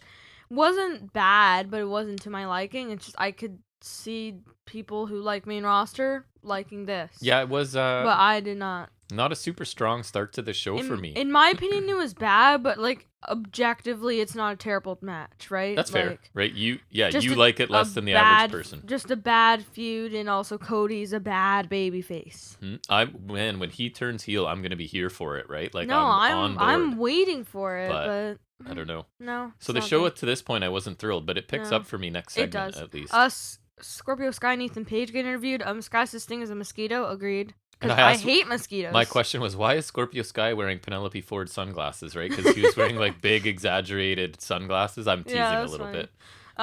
Sky says people kill mosquitoes. Are we suggesting we hire Anthony Ogogo to stomach punch Sting? No way. Sting could take it. Sting would just flex. No, kidding? Anthony Ogogo would run away. That's right. He would hurt his hand and then run away. Yeah, on Sting's muscles, his 60-whatever-year-old abs. Yeah. He says Sting is overseas welcome. Yes. Agreed. And he's the franchise. Sure. Paige says he and Darby have a lot of history, and I feel like I remember they were in a match remember that Darby Allin documentary thingy? He talked about wrestler? He talked about both those injuries here. Right, like remember the wrestlers or whatever? And I remember that was the where first he sliced himself open real bad. Yeah, that was the first time I think we ever saw Darby Allin. It was. And so Paige says the paint is not war paint; it's to cover up a dent caused by Paige, which I thought was really funny. Which I think might be true as well, right? Yeah. So Darby, he wore face paint before that, but like the dent is true. Right. Yeah. So Darby attacks. He kind of like coffin drop dives out onto of nowhere. Paige. Right, and like he hits a coffin drop dive kind of to Paige from like he climbs up this ladder that goes somewhere. If Sky hits Darby with the trash can, Sky and Paige grind Darby's face into Sky's spiked shoes. Yep. Which don't know why he has those, but alright. And Darby gets thrown downstairs a la Randy Orton throwing Mick Foley. Right. Or Wade Barrett got thrown down by maybe also Randy Orton. I really like this, and I like Sky and Paige together quite a bit. I thought Scorpio Sky sounded good when he spoke, and then Paige sounded awesome, which he always does. And I like one of him his like strengths. telling us of this history, which it's just very helpful. Including the history between himself and Alan. I love when they do that. It makes it feel real because that kind of stuff is real. The beatdown afterward kind of made them look badass, I thought. So I thought this was a good segment all around. I thought the brawl was pretty cool. And you don't expect Darby, right? Like it's like, yes, the champion got sort of taken out here, but it's by two guys, right? And also so it's Darby Allin. And he's a small little dude. Happens to him so it kind of made sense, and I liked it quite a bit. This is cool. I really like Paige and Sky. They work well together. I hope they get like a Dynamite tag match at some point. And they're kind of like the we're overlooked and like we're next kind of gimmick is cool. They work better together than I thought, and I was okay with them being together, but I'm enjoying it even more than I thought it would so far. It kind of goes beyond the heel. I agree. Sting's overstays welcome. He needs to go. Like, and I wasn't sure. And they're future guys. I think. Right. I think so too. And that division's stacked, but right. And I wasn't sure I was going to believe Sky as a heel, but I think with Paige there to back him up too and just run his mouth. And just the gimmick is literally like we're overlooked for like guys like Sting, and like it makes sense. Yes. It's like one of those things where I agree. Almost with the heel. not heelish though, right? Because you're right. Because we're like, yeah, you're realistic. Right. This is a thing that people would probably like. This is a realistic point of view. Their promos were good, and the mini brawl with Darby was actually pretty good. Yeah, I liked it. Good segment, and this was my favorite thing of the show so far, which is sad. Me too. I agree. Britt Baker versus Julia Hart, who is Canadian. Canadian. I think. So is this a Hart? Yeah, yep. Like a heart from the dungeon. Yeah, deep from the dungeon. Yes. Baker's Tron, I noticed, has blood when there's like the logos and whatnot, which I thought was very a good cool touch. addition. Yep. It's a good touch. Stomach kick and some taunting by Baker. Sling blade by Baker. Baker grabs the glove. An air raid crash by Baker. Baker lifts Hart from the count. The lockjaw for the win. An absolute squash. And I think Baker's Baker's just padding her win-loss record, right? Which makes sense because she wants to maintain that top spot. So she's fighting people that don't have a chance, which I like. I thought it was kind of strange. There was nothing larger, right? It was just like 30-second squash and we're out. Like there was no one coming down, no interaction. Not even a promo. Just nothing. Just that match and it was over. Yeah, this is fine. It was literally just a squash. Yep. Technique by Taz, which is making its return. I do like these, but this one felt weird. I like this one, so that's going to be interesting. Well, just because it's based on Christian. I know, but anyways, just go ahead. I feel like his moves don't require much technique. I'll tell you what I liked about it. I liked it, but I don't like his subject choice. Anyways, okay. He talks about the height of the frog splash, but mentions how he could get more height. Says Cage was unable to get the kill switch a few times due to inconsistent footwork, which I liked because, like, right. So even if that's not correct, like, it's just tearing apart. Phase Christian. 1 that I liked, he's picking apart all of Christian's signature moves. So the frog splash is fine, but it could be higher. He screws up his footwork on the kill, so it's like critical of even him, if the footwork, which I like. Even if the footwork thing isn't true, like he's just saying it like it's true. And right? they didn't do a good job of proving it. They just like freeze framed on the feet for a second, but it didn't elaborate on why. That, you know what I mean? But anyways, which makes me think like he's just saying that. Like, which I like better. He goes over Hobbs' powerful kill switch counter. Yes.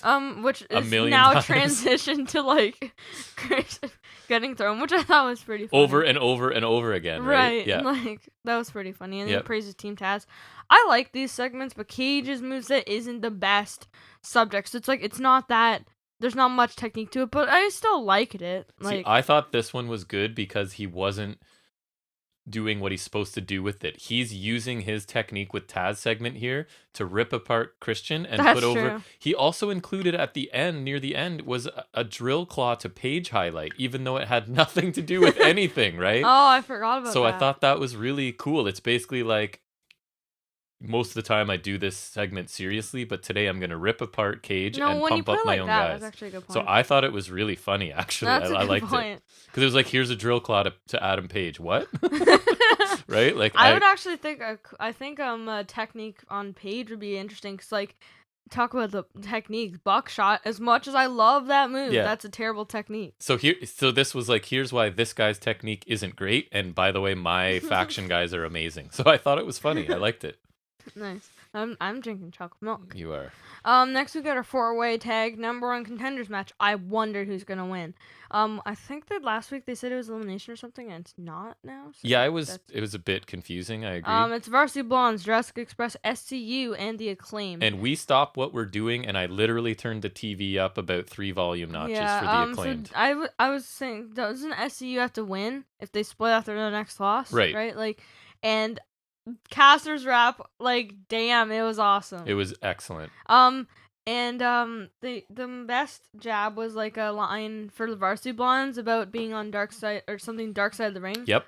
And which is funny because literally on What Culture I was looking at news, there's something like Brian Pillman was Dark Side of the Ring most recently, which I think is like, that's really funny. So I don't know if Caster can keep this up, but he keeps writing like kind of timely, funny, relevant lyrics every time.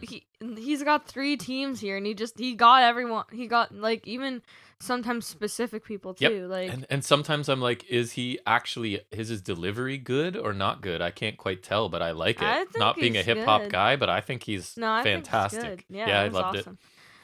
This is not the kind of match I want to take notes on, but I did. I put note-taking nightmare, not even trying. That's one of my notes. Yeah. Good luck. Yeah. Don't worry about it. Thanks. So Jungle Boy and Kaz start the match. Holds and counters, pinned by both. Caster tags JB, so now he's legal. Caster and Kaz are legal. All the competitors brawl, because you gotta have that at some point. Jurassic Express double team Caster.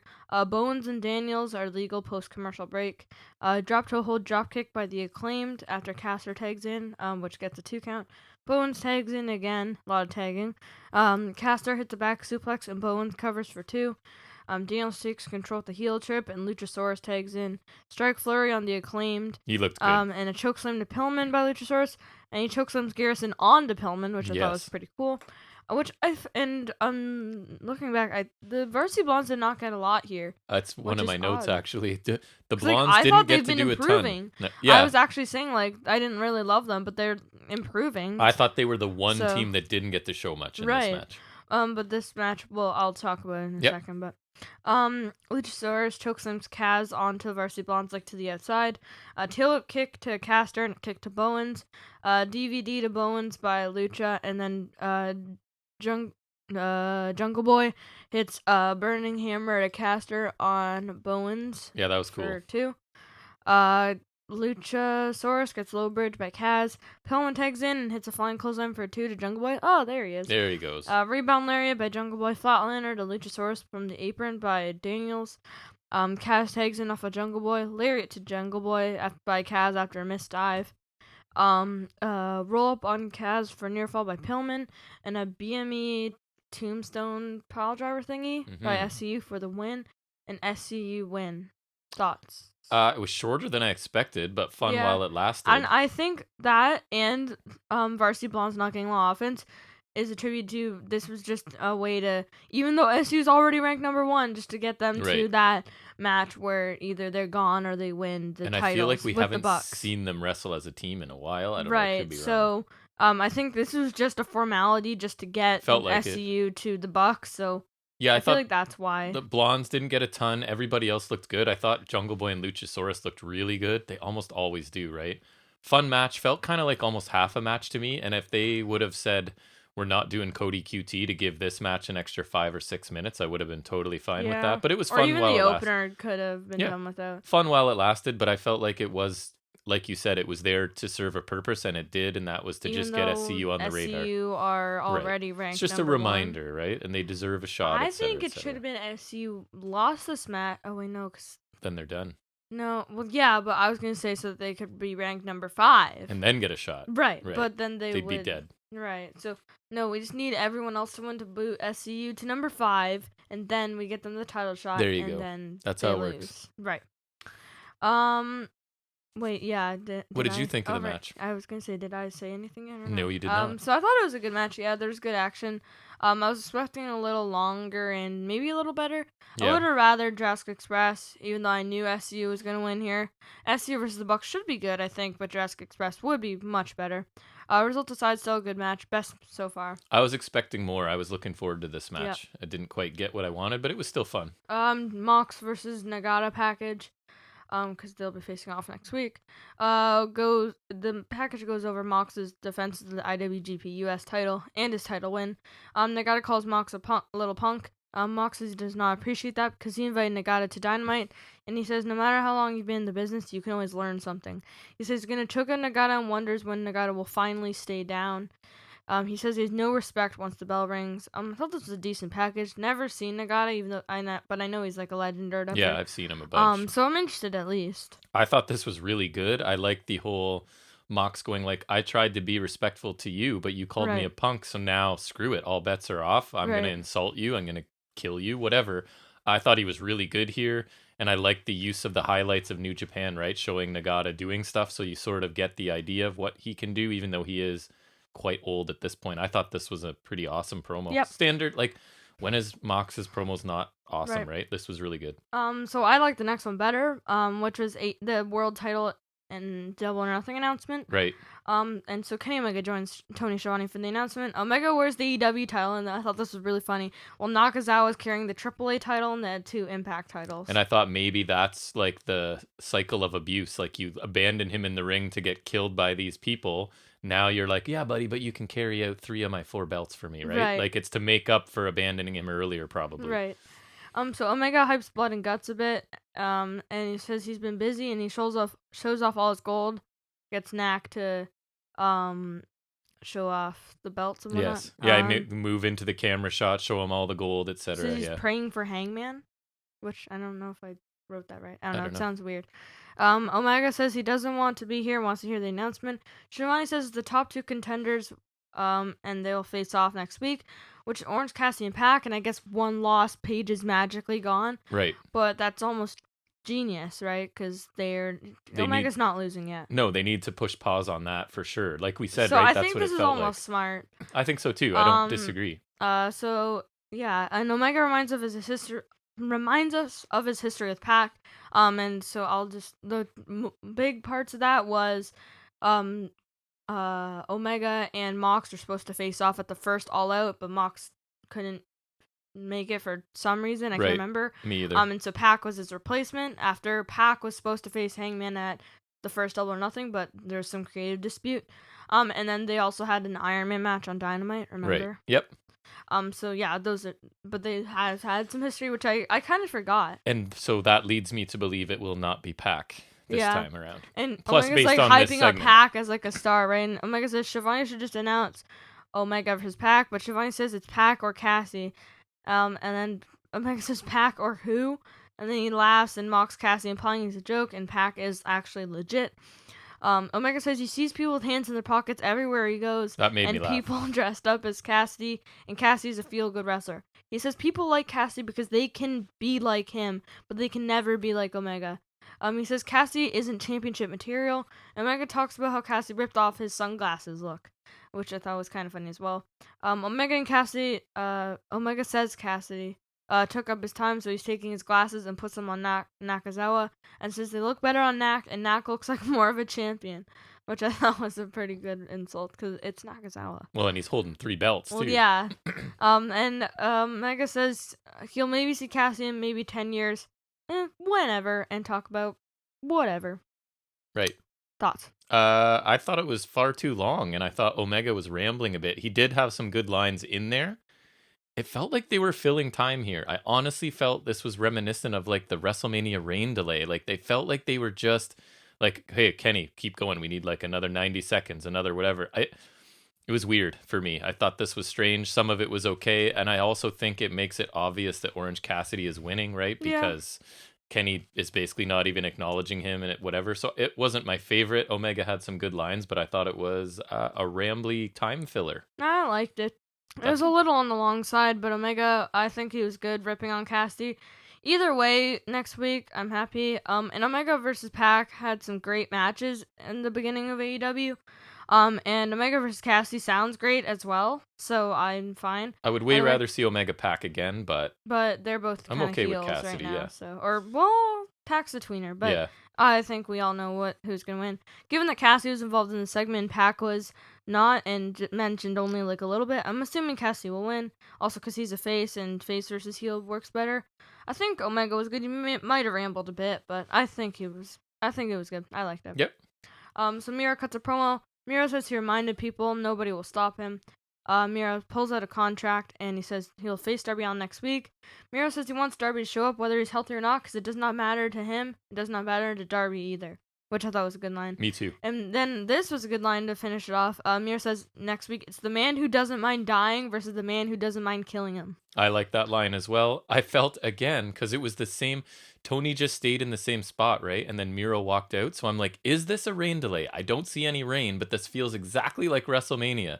Like, Kenny comes out to kill time. No, but this feels like it was planned though. Not unlike the WrestleMania thing. I guess, but it just was an odd setup to me. But yes, I like. Apparently, so people, the non-blood and guts stuff was taped, and so they were watching on like the Titantron. Oh yeah. Until blood and guts. So I thought he had a couple good lines here. This is the Miro I prefer, so I thought this was good. Yeah. Mhm. Yeah, I liked it as well. It's serious Miro, and I think he will kill Darby Allin. He will kill him all over He might take the title, honestly. Yeah, honestly. Could happen. And especially, he'll definitely kill Darby Allin if he hires Anthony Ogogo to stomach punch him. Absolutely.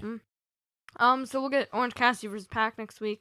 I believe Miro, Darby Allin, although they didn't advertise it. Young Bucks versus SCU for the tag titles next week.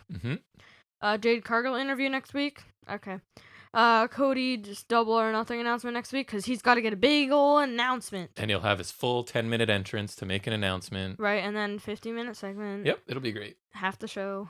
John Moxley versus Yuji Nagata for the IWGP United States Heavyweight Championship next week. I'm optimistic, but I haven't seen Nagata wrestle in so long. I'm just hoping I don't think they would use him if he wasn't still really good. Right, so they could have chosen other could be people. Good. Yeah.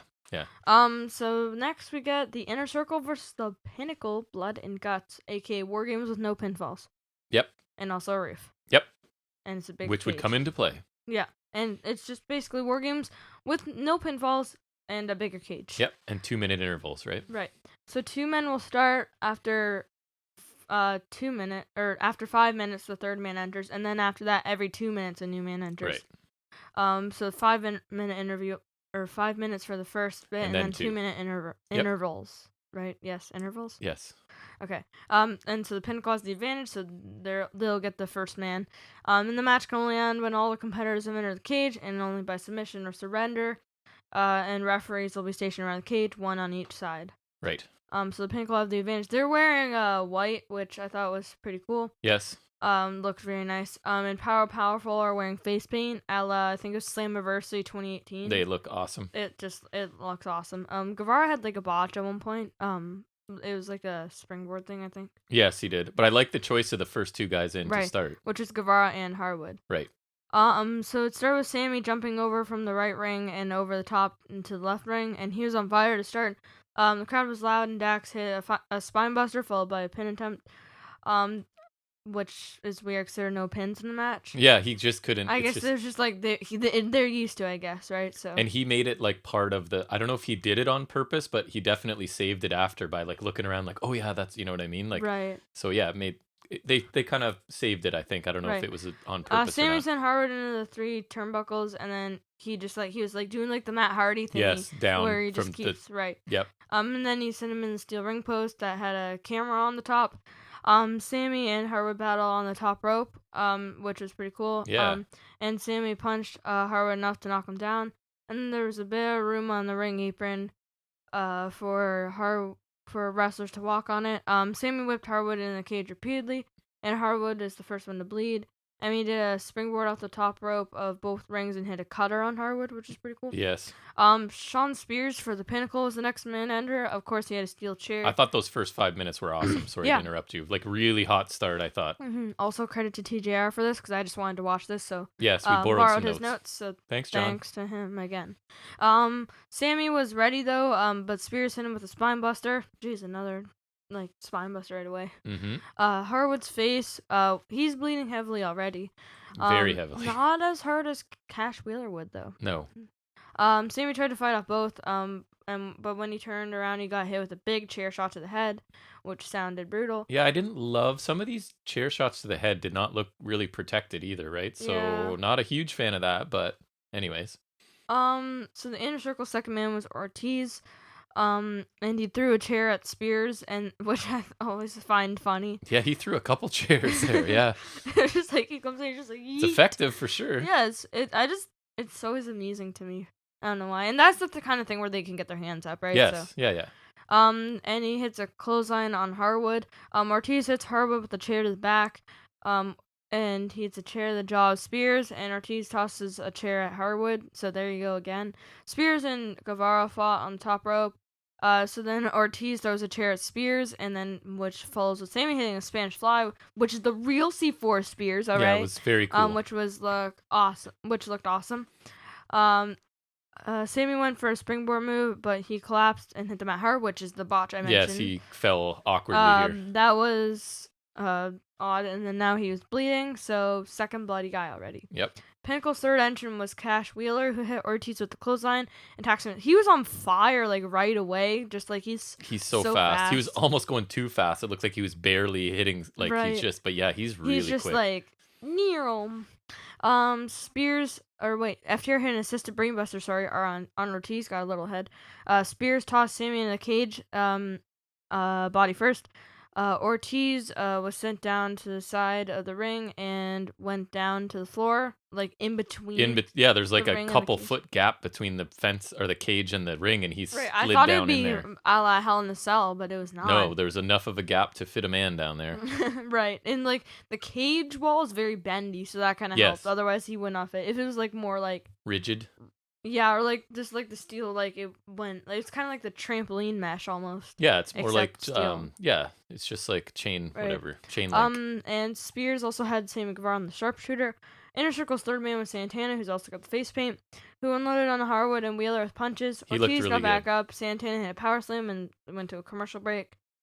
Pinnacle's fourth man was Wardlow, who was wrestling in a single, and I thought it was weird. He looked weird because he had like the white boots, which I just think it looked like, I don't know, I like the white attire, but I feel like white boots sometimes it looks weird, especially when it's on like, I don't know. He looked like a beast throwing people around here. Yeah, he was predominant. He entered during the picture-in-picture break, which I thought was weird. Right, and we actually watched, because we did get picture-in-picture, and we watched through the commercials actually. Wardlow launched Sammy and tossed him in the cage, and he had a powerbomb into the cage. Inner Circle's fourth man is Jake Hager. Who's dominant against Harwood and Wheeler, and Spears. Oh yeah, Cash Wheeler is bleeding now. He was like bleeding profusely. Yeah. Hager hit a swagger All bomb blood, no on guts Wheeler. this match. No guts, just blood. No guts. Should just be called blood. Blood. Guts question mark. Blood and guts? Blood and yeah, blood and guts? Right. Yeah.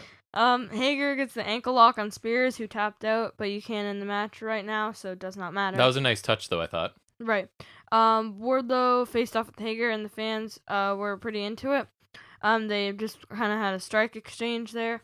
Wardlow sent Hager to the apron, but then back first in a steel cage, and Hager hit some knees. Hager choked Wardlow, and then Wardlow splashed Hager into the cage. Spears hit the Death Valley Driver, not the C4. Nope, on not at all. Guevara. No, it's not the C4 at all, ever. The Pinnacle's last man was MJF, who was greeted with a-hole chants. Yep. MJF was stomping on all the Inner Circle guys, and then Wardlow hit a cheap shot to Hager's legs, and MJF stomped on Hager as well. He trash-talked Jericho, and they show a close-up of Wheeler bleeding on the entire right side of his face. And Pinnacle guys had a meeting as to focus on Santana.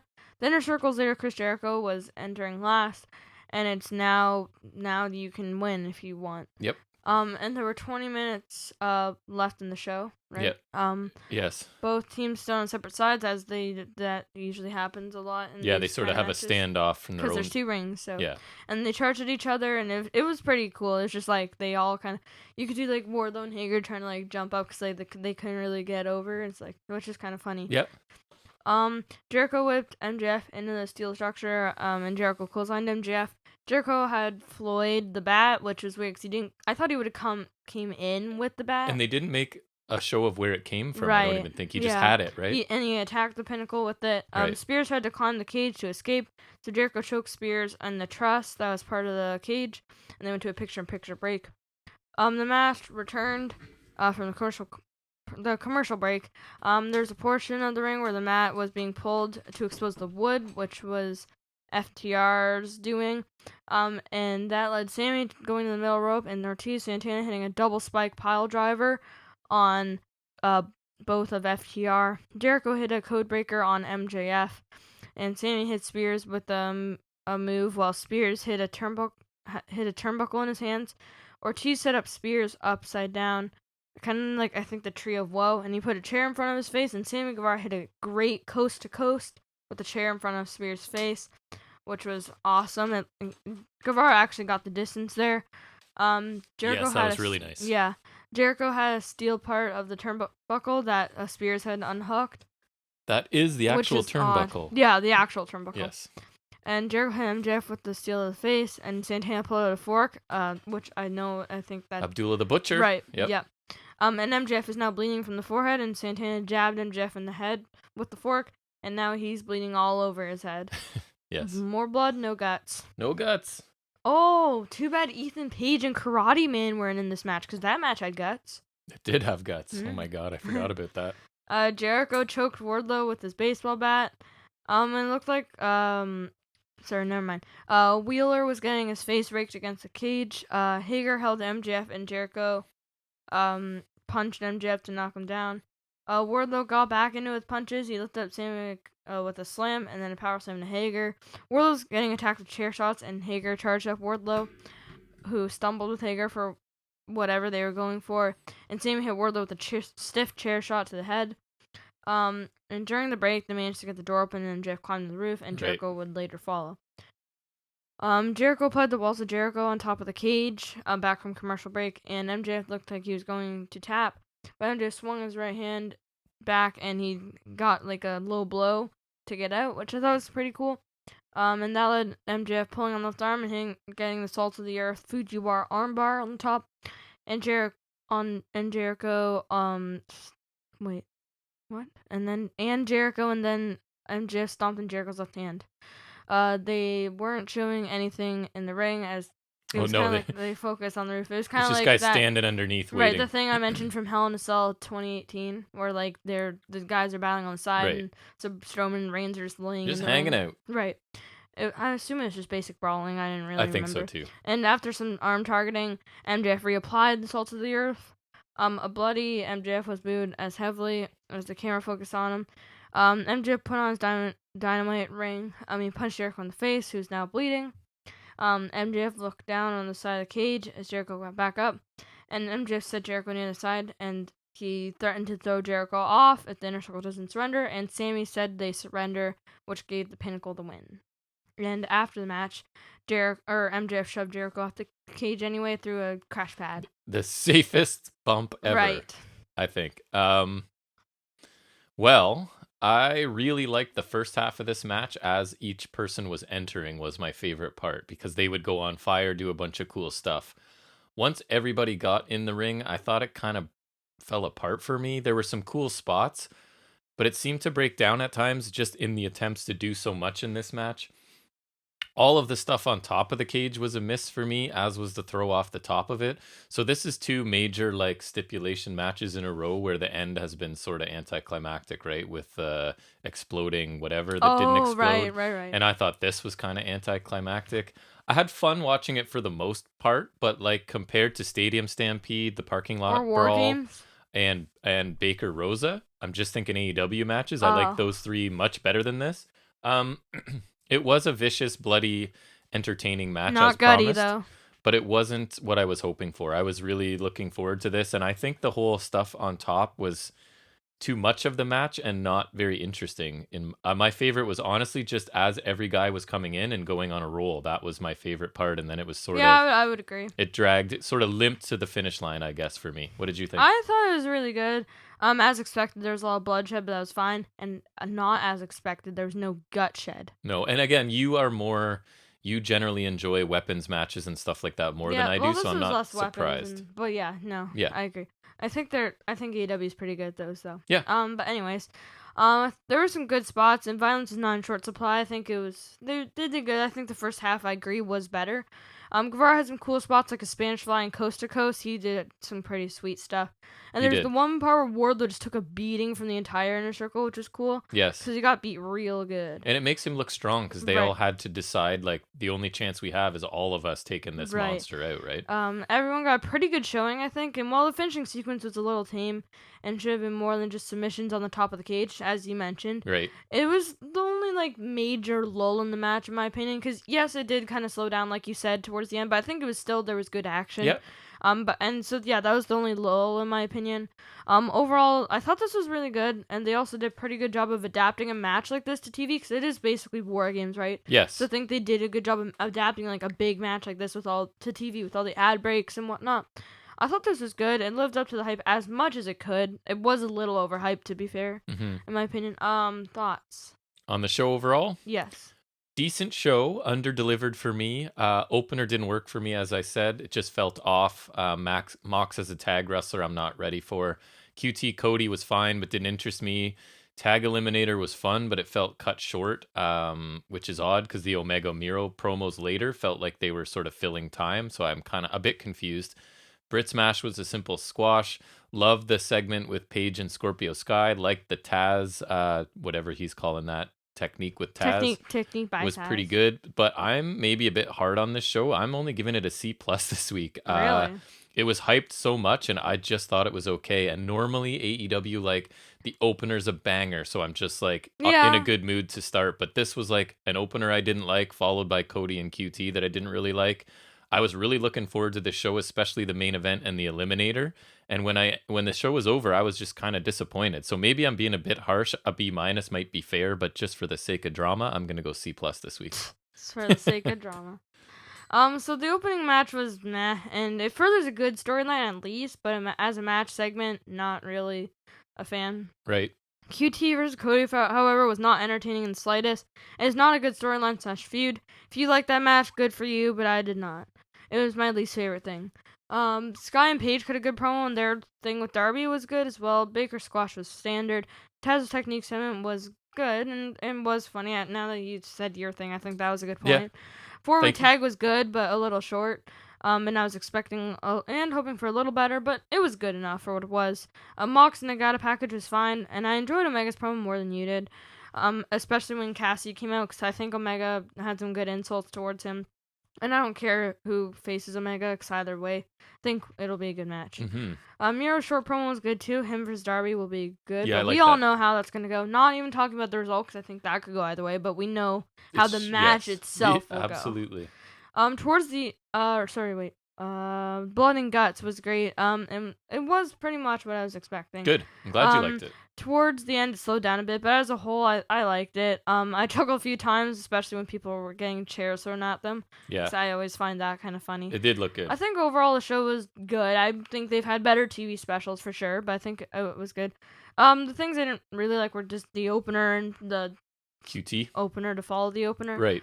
But I feel like because there was less stuff on the show, there was less trash, I guess. Yeah. There's only 2 things that I didn't love. Which I think is good and helps a bit. So, and I feel like the main focus delivered in my opinion. So I'll give it like a B, I guess. Yeah. Good. I think it's fine when we don't agree. Average. It might be interesting, right? Because we like kind of different things sometimes. We agree most of the time, but I like it when we don't agree on things a little bit. Yeah. Awesome. So that will take us into our next segment, which will be where we talk about other wrestling stuff we want to talk about, and that is any other wrestling business.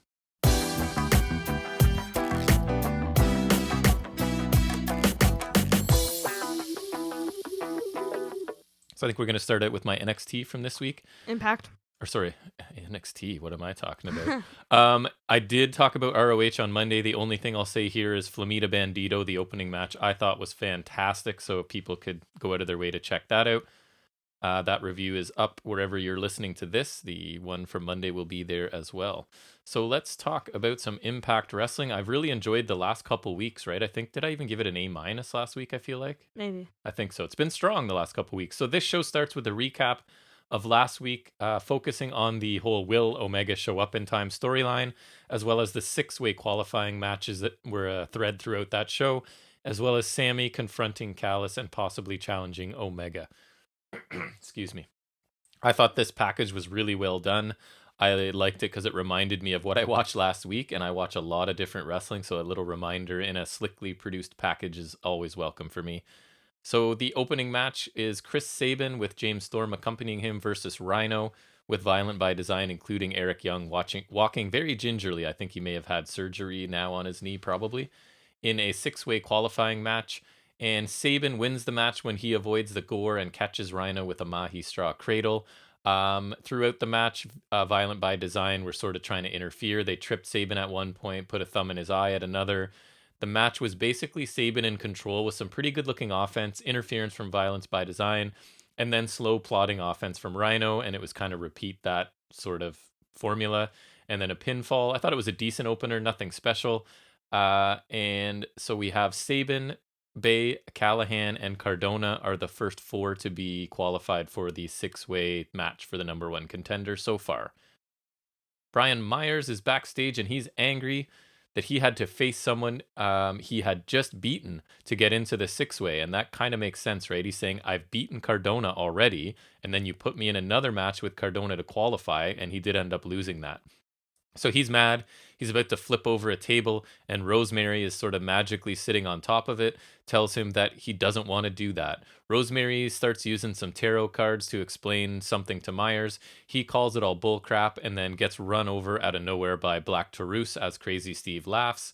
Seemed like a pretty forced way to get Myers away from Cardona and into something new, obviously with Decay. Rosemary, I don't know what she was saying. It didn't make a ton of sense to me. It was kind of the Fiendish a little bit, say a lot of words but don't mean much. But Black Taurus is cool as heck, so I hope he and Myers have a good match because Black Taurus is awesome.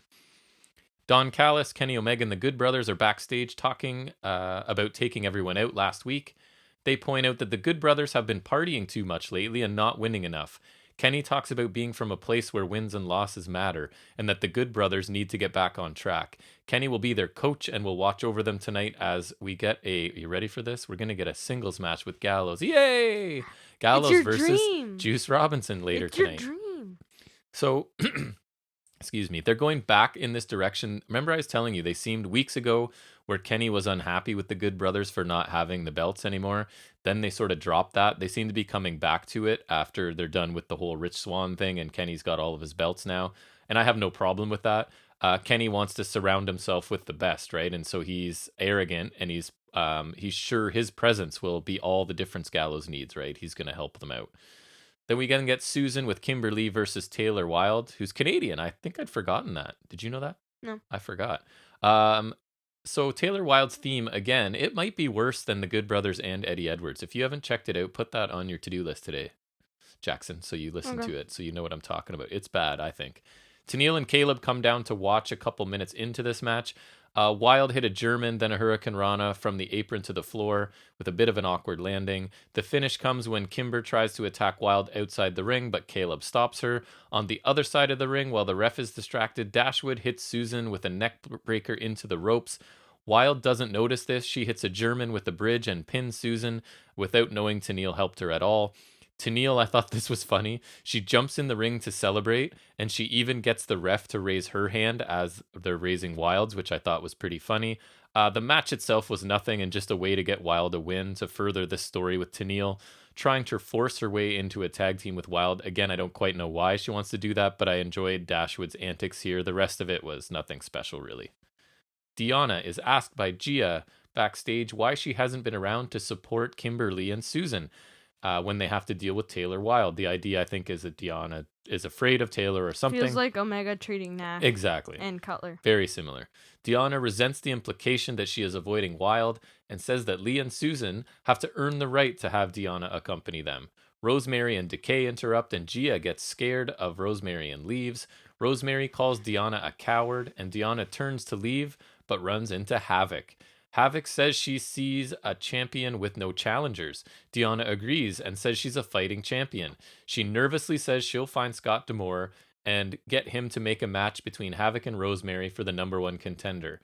Havoc and Rosemary stare at each other, and the segment ends. So it's kind of this idea that Purrazzo is trying to find any way to not fight one of them now so she can delay it a week if they fight each other, I guess, is the idea. Decent segment.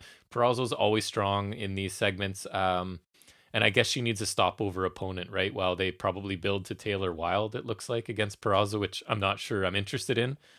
But since Impact... Was Taylor Wilde good? She's okay. I don't think she's was anything... She? Yeah, she's fine. She reminds me of like when she Mickey was... James, but not quite as good. When she was first in TNA? Yeah, she was decent. She was never anything spectacular for me. But it's, you know how Impact has a pay-per-view and then a pseudo pay-per-view? It's like, right. This is going to be the stopover, I think. I don't know. We'll see. We get a Morrissey promo. He's no longer a goofy guy or half a catchphrase. He was a man, right? He was a man in agony off screen. That's true. He doesn't blame the fans for his issues, but he does blame them for turning their back on him the minute he was gone. If he wasn't entertaining them, they had no time for him and criticize him. It's more than just the fans. It's every friend he thought he had in the business who turned out to be a fraud. Which I like that because it's like it's leaning on the truth, like, yeah, because he did kind of disappear. Yes, after. It's believable, right? He rebuilt himself after being shattered, and he'll be even better than ever, and he'll do it on his own. He needs to make everyone. Sorry, what did I say here? He needs to make everyone else feel the agony he has felt, and he'll start with Willie Mack. I texted you after I saw this, right? I thought this promo was fantastic. Oh, yeah, you did. What he says makes sense. It ties into like reality, whether all of it's true. It's believable with the situation he was in, which I love. Provides us with specific details on his motivation and his heel status, right? It's what I'm asking for from like Legato and other heels. Like, we get it, you're a bad guy, but why? What? So his motivation is clear to me, right? Everybody turned their back on him the minute he had a problem. I feel like this kind of realism would benefit like him, and if he was go to AEW, for me, like they have a lot of that. Yeah, it's anything that they can do to make it feel real. I love. He sounded really good here. The entire package was really well produced. It's a segment I recommend anyone check out from this show. We then get Rohit Raju with Shera accompanying him versus Trey Miguel. Really quickly, Trey wins a really good match here. He hit his hip disconnector and applied the hourglass submission, and Rohit had to tap out. Very entertaining match. Jake comes out after the match, attacks Shera, hitting a power bomb of Shera into Rohit and a clothesline over the top to Shera to clear the ring and sort of stand tall. The match had some really nice quick reversals and transitions by Miguel at one point. As expected, Shera got involved with the ref distracted. Some other highlights: a backflip into a double stomp by Trey was cool. A Northern Lights with a transition into Kimura was nice. Rohit had a cool combination with a kick, roll of the dice, I think it was, Falcon Arrow into a crossface that was really good. I thought these two worked really well together and had an enjoyable match. I like Jake something, but I have no desire to watch Shera wrestle anymore. So I'm hoping Jake can pick up a win because Shera's been wrestling now for how long, and he's still really, really bad, I think, in my opinion. So I don't really need to see him. Guess what's next?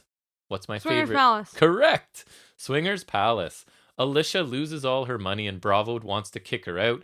She says she loves the place, and so does Chris Sabin, who's sitting there as well, and she'll do anything to stay. Swinger indicates that he may be able to find her a job as Trey Miguel walks in, wondering if everyone just saw him beat Rohit, and they start talking about the upcoming six-way match. Cardona is there too, and he says it's his time. Chris Bay is there as well and calls him the toy guy, like sort of saying, oh yeah, the toy guy is going to win. And that you should bet on Bay. Sabin says he'll win, and Storm says once he beats Moose tonight, he'll win the six-way. Bay tries to build issues between Sabin and Storm, right? He's trying to sort of, what if you guys are in the match together sort of thing, and convinces them to come to ringside alone. So Storm will not have Sabin with him for the main event tonight. Storm gets in Bay's face and says he'll see him at the six-way match. It wasn't a bad interaction between the guys involved in this match, but honestly, the one thing that took away from it was the Swingers Palace like comedy music playing underneath this the whole time as guys are trying to have a serious conversation. Didn't do much for me. And honestly, I thought at this point, I may or may not be wrong, I'm not going to spoil it. I thought, what are the chances that Storm doesn't somehow beat Moose here after this speech, right? So I felt like it was maybe telegraphing the main event, but we'll see when we get there. We then get one for the ages as the big LG, you love that, Luke Gallows with Anderson. But he's Doc Gallows. With Anderson, Omega, and Callis versus Juice Robinson with David Finlay. It's so stupid. Like in WWE, it makes sense, but he's literally Doc Gallows here, so he's not the big LG. I don't know. Just one more thing to annoy us about him. Yeah. Stryker tells us that Omega doesn't have his belts because the fans don't deserve to see him with them. And I was wondering, was this recorded before he won or something? Because it seems weird to me that this version of Omega would miss an opportunity to show off all of his belts, right? Like his whole gimmick is he's the belt collector, but no, I'm not bringing my belts. So I was a bit confused by what was going on there. But anyways, one thing I did notice here is that Juice Robinson's a bigger guy than I realized he was, because it honestly, Gallows wasn't that much. Gallows is a big dude, but so is Juice Robinson apparently. So Gallows obviously wins this match after all three of his guys get on the apron to distract Juice, giving Gallows time to recover so he can counter the Unprettier into a lame boot and a two-handed chokeslam for the win. Gallows pull? Yeah, sure. The heels attack after the match and beat down Finn Juice until Eddie Edwards, groan, comes out to help, but the numbers game gets to him too. The heels stand tall to end the segment. Gallows, this match, does virtually no wrestling moves. It's punches, kicks, eye gouges, and biting. He barely leaves his feet, while Juice has to sell all of this, which he actually did quite well. I felt bad for him here. Yet Gallows dominates almost the entire match. It was really boring, and Impact needs to honestly stop putting Gallows in singles matches. I felt bad for Juice here a little bit, having to just sell to this guy's basic offense the whole match. Gia wants an update from Purrazzo about making the Rosemary Havoc match, but Deonna doesn't want to talk and is on her way out of the building. Demora shows up to stop her, and quite predictably, she, not in a bad way, I'm not saying, she never went to see him at all about setting up that number one contenders match, but he heard about it and he's making the match anyway, and obviously Deonna is not happy with this decision as it's one step closer to having to defend against somebody, and I thought it was just a logical step in the story and was fine. We get VSK next versus the debuting from New Japan, El Phantasmo. Detail? Canadian. Did not know that. He dances as he enters and shakes Imaginary's fans' hands. He's got a lot of charisma, this guy. I don't think I've ever seen him wrestle before, so I was excited to see this. And right off the bat, he gives me Punk vibes, CM Punk vibes a little bit. Just the way he's got a lot of charisma. He seems like he's cool and he kind of knows it, sort of thing, like Punk did. Right. I'm not saying style or anything, just there's something about him. Phantasmo wins, surprise, surprise, a fairly short but competitive match with a super kick with what is likely a loaded boot. He takes time to like shake something down into the bottom of his boot before he super kicks people. VSK actually started out really hot in this match. I've heard that name before. We've seen him. He's been in AEW before, and I've seen him in Championship Wrestling from Hollywood too. He looked really good actually at different points in this. Phantasmo fakes a diving drop kick at one point, but then stands on VSK's groin instead as he's in the Tree of Woe, which I thought was funny. I liked the match. Phantasmo looked good and is really quick and fluid, a little bit quirky. Like he wins the match with that loaded boot and he makes the ref raise his foot and not his arm, which I thought, like, just stuff like that. It's kind of entertaining, right? Mm-hmm. And I thought VSK got a chance to showcase nice offense here too. Accomplished its goal. I'm intrigued by Phantasmo. I would like to see more of him. I honestly think there could be a spot for VSK too. He looked really good here. And just off the top of my head, Phantasmo involved in the X division right now would be sweet because there's like him with Alexander, him with Bay, him even with TJP, we I need guess, more New or Japan Rohit. guys in AEW. Like, yeah, that partnership is too good not to waste, and I don't know why they're not sending El Phantasmo to AEW. Maybe he'll end up there. He's cool. He's like a kind of a tall, thinner guy than I thought. Juice, although AEW doesn't necessarily need help with tag teams. No, they definitely don't. But no, I was impressed with Phantasmo, and I'd like to see more of him. We then get Kiera Hogan with Tasha Steelz versus Rachel Ellering, based off of their tag team issues. Obviously, Ellering and Grace won the tag team championships from Fire and Flava at, what was that, Rebellion? Is that what it was? So Kiera starts off faster with an immediate distraction from Tasha to help her get the advantage. Ellering eventually picks up the win when she hits a black hole slam, which Stryker calls a boss woman slam, sort of out of nowhere. I thought Hogan looked really good here. She was aggressive, fast. She's able to link a whole bunch of moves together in a couple different spots. She actually got a lot of time in control of this match, but then sort of just fell to, again, Ellering's being booked as like this kind of powerhouse. A pretty good match where Which Hogan... is odd because she's teaming with Jordan Grace. Right, who is an actual monster powerhouse. Pretty good match, actually. Hogan showcased a lot, and Ellering hit a few big power moves and picked up the win. Moose is backstage, getting ready for his match as Callis approaches. Callis sucks up to Moose and puts over Moose's new physique. He is super ripped now. Callis feels that Moose should be insulted that he has to compete in a qualifier. Just look at Moose. That should be enough. Moose knows he's being manipulated, but Callis continues. Moose is a 5-tool multi-sport stud, being out in harm's way tonight for no reason. Moose tells him to shut his mouth. Moose says he has a message to send and walks away. I did like this segment. Callis was trying to look to distract Moose from Omega, right? By focusing him like on Impact Management, maybe. Like, man, you shouldn't have to qualify for this. You know, you're so amazing. Like, trying to get him to somehow not be involved, I think. Right. Hoping that Moose would refuse the qualifier match, keep him away from Omega. As Omega and Callis probably fear. Which I feel like that's maybe the 6 ways, like, to keep Moose around, but not have him to get that heel contend, dynamic. Right? I feel like it would be a similar thing with, like, they have Paige around, but like he's not gonna beat Omega right in AEW, and so I think like Moose is obviously probably gonna qualify for the 6-way match, but like I think that's a way for him to not. Right. Get the opportunity yet, but also not. He can still look strong in a multi-man match, but not win, right? Right. Yeah. Makes sense to me here. I think Moose needs to be the one to take the belt back somehow.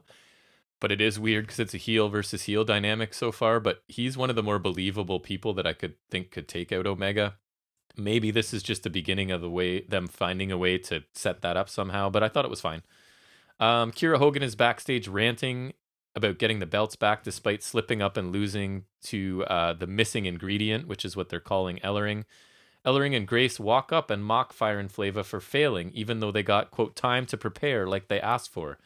Tasha rips on Grace for being irrelevant. She didn't get the job done before Ellering arrived. Grace is called a non-factor. Then she challenges Steelz to a singles match and Steelz agrees. I actually thought this was good.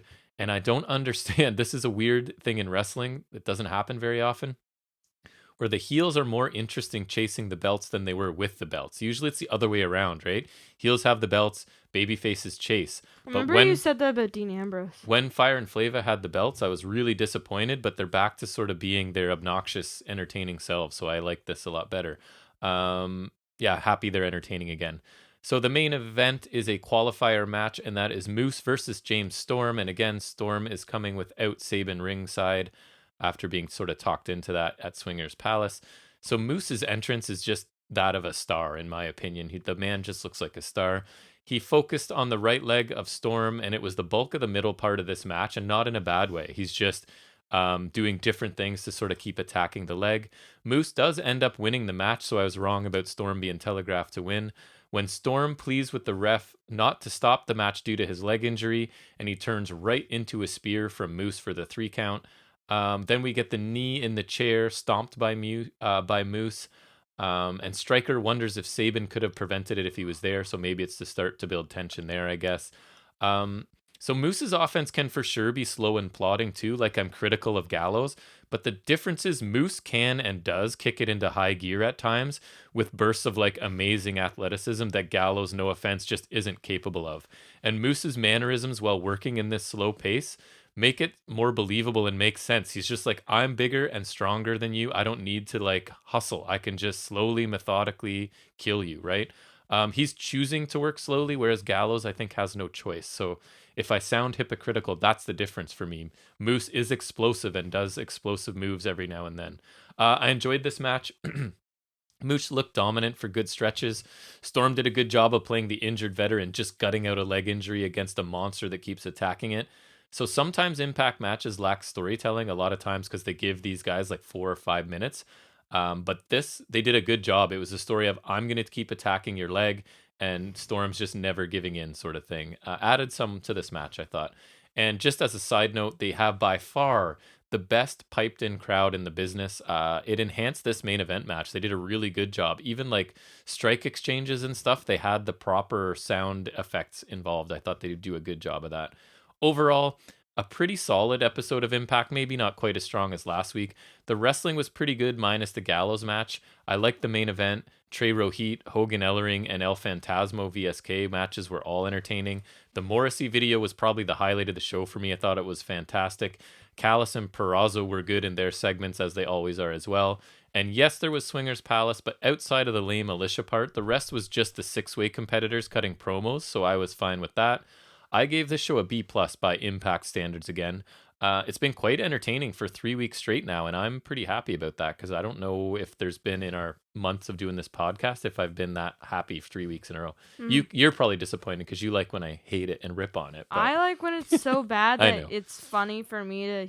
Like Wrestle House. Yeah, that Wrestle was House funny. was peak of crap for this show. Or like the Who Shot Johnny Bravo. That awful. Was funny. So they've gotten away from that, which is possibly why I'm enjoying this a lot better. So another very good episode of Impact. I'd say go check out the Morrissey promo. Impact, be worse. Anything. So that's it for me. What do you got? So from Raw, Charlotte's added to the Raw Women's title match at WrestleMania Backlash. I've heard other shows talking about it, and it sounds like it's basically a triple threat pay-per-view at this point. Right, because there's also the WWE title match as a triple threat. Right. So, and this is funny because SummerSlam 2018, I actually saw this thing on Instagram where it was supposed to be Becky Lynch and Carmella, and Charlotte got added. Right. WrestleMania 35, Becky and Ronda, Charlotte got added, and then now she's getting it's just added like, here. Whenever she's available, what's the biggest match we have? Add her to it. Yep. Right. So yeah, there's that, and then a big WrestleMania rematch next week on SmackDown as Nia Jax and Shayna Baszler defend the women's tag team titles against Natalya and Tamina. And oh my God, can we be done with this? I am so mad. That's a barn burner right there. Yeah, match of the year contender. You have Shayna Baszler and 3 human trash bags. Yeah, well, maybe, I don't know. They're not great wrestlers, anyways. That's what I mean. Human trash bag wrestlers, whatever. Fair enough. And so now we got Pro Wrestling Rewind. I think this is number 11. I'm pretty sure. Yeah. We went with something not so distant this time. Right. This is either number 11 or 10 or 11. 11, I think. If only there was some way to find out. Yeah. So we got Kota Ibushi and the Young Bucks, aka the Golden Elite, versus Rey Mysterio, Rey Fenix, and Bandito from All In. And this Not was All Out. This is the All In. This was the very first thing they did, or no? This is like precursor to AEW. Right, Remember, like the actual show existing. Yeah, this was literally a thing set up by Cody and the Bucks. Right. So this was like the thing of like, can they sell out a large stadium? Right, yeah, Could that's what it was. Dave Meltzer said a thing. Right. And Cody and the Bucks were like, so this was sort of like AEW debut, basically, right? Right. This is kind of what got the whole potential AEW thing going, really. And the crowd, that explains why the crowd was so hyped for this. Right. This is just like a one-off show. Like, right, at the time. Right. Yeah. It was just like a bunch of stuff. I remember there's like Omega, Penta, Okada, Skrull, so Cody. Interesting because there was Cody versus Aldis for the NWA title. No opportunity for them to really tell stories, right? Because it was almost there was some stories online and whatnot. Yeah. Like, it was like a standalone it was all over the show. place. So there's like NWA, ROH, there's the over the budget battle royal. Right. over the top budget or whatever. So we started the match with Matt Jackson and Bandito, and I noticed, I thought they only wore these attires in AEW, but the Young Bucks are wearing like the blue, white, and gold attires, and those are the same attires as the AEW Series 3 figures, so Right. that was cool. A thing they pointed out here, I don't know if you caught it, was that Ibushi and Mysterio had never met before, which was a pretty cool little detail. Yeah, and Mysterio's wearing Wolverine gear, which did look pretty cool. Yeah. His gear is usually cool. He kind of looks like a little kid wearing a Halloween costume, though. I'm not gonna lie. It wasn't my favorite, but I thought the mask was at least cool. Like the entire outfit's a lot. Yeah, for me. Yeah, I don't know. Yeah. They started the strike exchange, holds and counters, corkscrew crossbody by Bandito, tilt-a-whirl head scissors, but followed by a Farnsbury flop to the outside by Bandito. Nick Jackson gets the blind tag and the classic double hip toss, double dropkick by the Bucks. Phoenix tags in and hits a double crossbody on the Bucks and a Hurricane Rana to Matt. Springboard arm drag by Phoenix. Roll through into the cutter by Phoenix for 2. Ibushi tags in and Mysterio tags in as well, which you mentioned first time meeting. Mm-hmm. Lots of rope running and stuff, but Mysterio finally gets a Hurricane Rana. PK and a standing moonsault by Ibushi are both missed, but he lands on his feet. And then there's a brief standoff. Big chest kick by Ibushi after Rey Mysterio runs the ropes. Matt Jackson tags in. A roll through DDT by Mysterio. Phoenix tags in and super kicks Matt. Wheelbarrow into a facebuster Matt, kind of like the flip into a facebuster. Ibushi and Bandito tag in. Bandito gets a leg sweep but misses a standing shooting star press, and Ibushi nails a PK, aka the penalty kick. Standing moonsault, like the double knee, a standing moonsault double knee drop by Ibushi. Looked awesome. For 2. I forgot he did that. It's cool. Now that I've seen it, I remember him doing that. Like, it looks like it would be hard to do without it hurting. Like, there's it's got to hurt a little. Phoenix misses a springboard dive, and Ibushi hits a double Pele kick on Bandito and Phoenix. Nick tags in, hits his usual kick combo that's usually reserved for hot tags. Looked pretty good. But still good, and the Bulldog clothesline combo. And it's a Fosbury flop from the top rope to Phoenix to the outside, and Ibushi hits his golden triangle moonsault to the outside on the Bandito. And a springboard Hurricane Rana Matt by Mysterio, and then a springboard moonsault by Mysterio, which is pretty cool, because I don't think he does that a lot. No. To the pile by Phoenix, and then a corkscrew dive by Phoenix onto the pile, and Bandito does a similar corkscrew dive onto the pile. Just dive mania here. Yes. Matt hits a running cannonball from the entrance ramp to Bandito and Phoenix. A long run, too. Right. Yeah. Matt tags in now, and the Bucks hit the Damagiri buckle bomb, which I love that. Ibushi tags in, and Matt powerbombs Bandito into a German suplex by Ibushi for 2. Bandito avoids the triple super kick, and it's a triple Hurricane Rana on the Golden Elite, which is, like, it's cool. Suspend your disbelief, right? But yeah, it's cool that he can do it, but it doesn't look realistic. Right.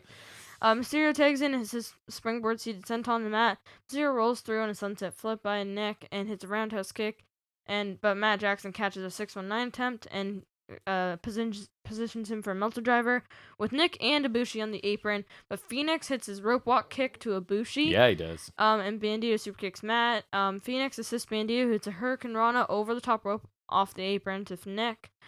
Super kick by Phoenix, followed by 619 by Mysterio on Matt Jackson, I believe. The Phoenix gets a roll through into a destroyer. And then a poison Rana by Bandito, just a big flurry on Matt. So much happening here. Yeah, they just beat down on Matt right now. Mysterio dives by Phoenix and Bandito to take on Nick Jackson and Ibushi, and frog splash by Mysterio to Matt for a good near fall. Bandito hits an avalanche, the moonsault kind of fall away slam that Moose does. Yes, it's awesome. He has that on Matt, but Nick breaks the pin. Super kick by Nick. Double super kick to Mysterio, and a double super kick to Phoenix by the Bucks. More bang for your buck by the Golden Elite, but Phoenix breaks the pin at the last second. A Meltzer driver by the Bucks for the win on Bandito. Poor Bandito. Love Bandito. Yeah. Yeah, that top rope Golden moonsault power slam, whatever that is. Or I don't know, moonsault follow slam or whatever. It's awesome. Really fun match. I think it could have used a few more minutes. All of these guys are crazy, and the couple sequences specifically, the one ending with the Mysterio frog splash, all the action right before that was crazy. And then the finishing sequence as well, they were especially impressive to me. A lot of people are going to consider this a spot fest, which it probably is. But again, as long as not every match on the show is a spot fest, I have time for stuff like this. I thought it was super entertaining. I loved seeing Bandito with the AEW guys. I gave it a B+. It's not an A match because there's no storyline really attached to it, right? It's just kind of putting these guys together and letting them go. But a really fun match, a tough choice for you, considering you have to take notes on it because it was nonstop. And we were close to taking Shinsuke Nakamura and Sami Zayn from TakeOver Dallas. Right. So which I know you love that. I do. Really fun match here. Lots of craziness. What did you think? I thought this match was great, and it's been a long time since I've watched it, because I don't think I've watched it since All In, which was like August, September. Yeah, I don't remember 2018. Watching it since then I think so. Yeah. It was a very indie match though, so if you're not the kind of person, you won't like it. But it was great. There were some sick moves and some sick dives, especially by the Luchador trio. Yes. Mysterio did not look out of place here. No. If you didn't know who he was, you'd think he's the same age as the rest of the guys in the match. Bandito took a beating towards the end, and Matt Jackson took a beating in that one flurry you mentioned, capped off with the frog splash. Golden Elite winning makes more sense because they were an established team at the time. Overall, I loved the match, and I liked it a little more. I would give it an A- because I think especially by just given the context as well, because it was All In, right? Yeah. So just that kind of show, and I feel like there's nothing really wrong with it. And Nick Jackson's little flurry there was crazy too. I love that, even though it's the same every time. I love it. Awesome. So another rewind match in the books. The only other thing I had in any other wrestling business was right before we recorded. I was just finishing up NXT UK, and I haven't heard anything about it. So the whole Dragunov, he was fighting Dave Mastiff in the opener, which I was actually looking forward to. So Dragunov's character right now is sort of like he snaps and then goes too far and hurts people. So he's trying to rein in his temper or whatever. And in this match, they showed it multiple times and it looked legit. They're basically saying he broke Mastiff's nose. So I thought it wasn't storyline because it honestly looks legit. And the ref just stops it all of a sudden. Mastiff tries to keep going. They stop it. So I'm like, oh, that was hard way. And it wasn't real. That wasn't supposed to happen. But then they do incorporate it into the show. Basically Dragunov again is saying, because he's not enemies with Mastiff. So it was sort of like, here's another guy I respect and I went too far and I hurt him. So then I was like, was it a work? So to this point, because I haven't had time to look into it, I don't know, but it was really a cool. That's good. I think either way, always fun when it's blurring the lines. Either way, they planned it out really well, or it actually happened. They adapted, and they did an awesome job of recovering. So I'm gonna have to look into it. I think it was real because they replayed. It's basically an elbow, I don't know if it's a discus elbow maybe, but it's right onto his nose. You can see it. So I think it's a legit broken nose. That's what they're saying. So we'll see. But anyways, that's all I really had to say about UK. No. Anything else for you in any other wrestling business? And also nothing, a very slow week for figuring. So nothing exciting in figuring it out this week? No, it's a slow week. So let me ask you then, for figuring it out. What? If you could... we're going and figuring out then. Going to just figuring out and kids cheering now. Yeah. So you could only take 3 figures you own right now to an island with you. Penta and Phoenix and just out of curiosity, what are your favorites? My white Seth Rollins. And what is the first figure you remember ever getting? Then Now Forever basic Chris Jericho, and came with the Tron. Cause I remember you got Nate Seth Rollins, that was when I had no clue who Seth Rollins was, and I remember you got me Jericho, and that was my first figure, because Nate already had Roman Reigns and Sin Cara and Undertaker. And I remember a detail, if you can believe it. Wasn't there a mistake with Jericho? It was upside down. The Tron. The Geratron 3000 was upside down. The image is upside down. Otherwise, I would have gotten so much use out of that. Damn. You can just tape a different image on top of it. I could have, yeah. But I could have. I think I even may have taken the tape off. I don't know if I did, but. Well, that was. I also remember getting a Randy Orton basic not too long after. That's before I didn't even know Elites existed when we were new to all of this. No. Oh yeah. I think the first Elite we got was Dolph Ziggler with the Intercontinental I believe title. That is correct. And another first one was Kane. You got a lot of use out of that guy. Yeah, and then Kane. I remember Nate got with the stretcher and the fire extinguisher. Well, I'm sure he'll have some more updates for figuring it out next week. Yeah. But that brings us to the end of another episode 42. I don't have anything else. We should just sign off, I guess. So again, please contact us in any of the ways we mentioned. We appreciate any listens we get, anytime you'd like to spend with us. Follow, subscribe, like, share it, talk to somebody about it. Tell them it's a couple guys in their basement talking about wrestling they could listen to. Tell them to send an insulting email to me. If they want to, yeah. So Anyways, anytime you spent with us, we really appreciate it. So thanks very much. And we'll see you back here for sure next Saturday. I may put out another solo mission on Monday. Probably. But just keep your eyes peeled, and wherever you listen to this, you'll see if we put out anything new before then. But definitely back here on Saturday, if not sooner. So until then, take care.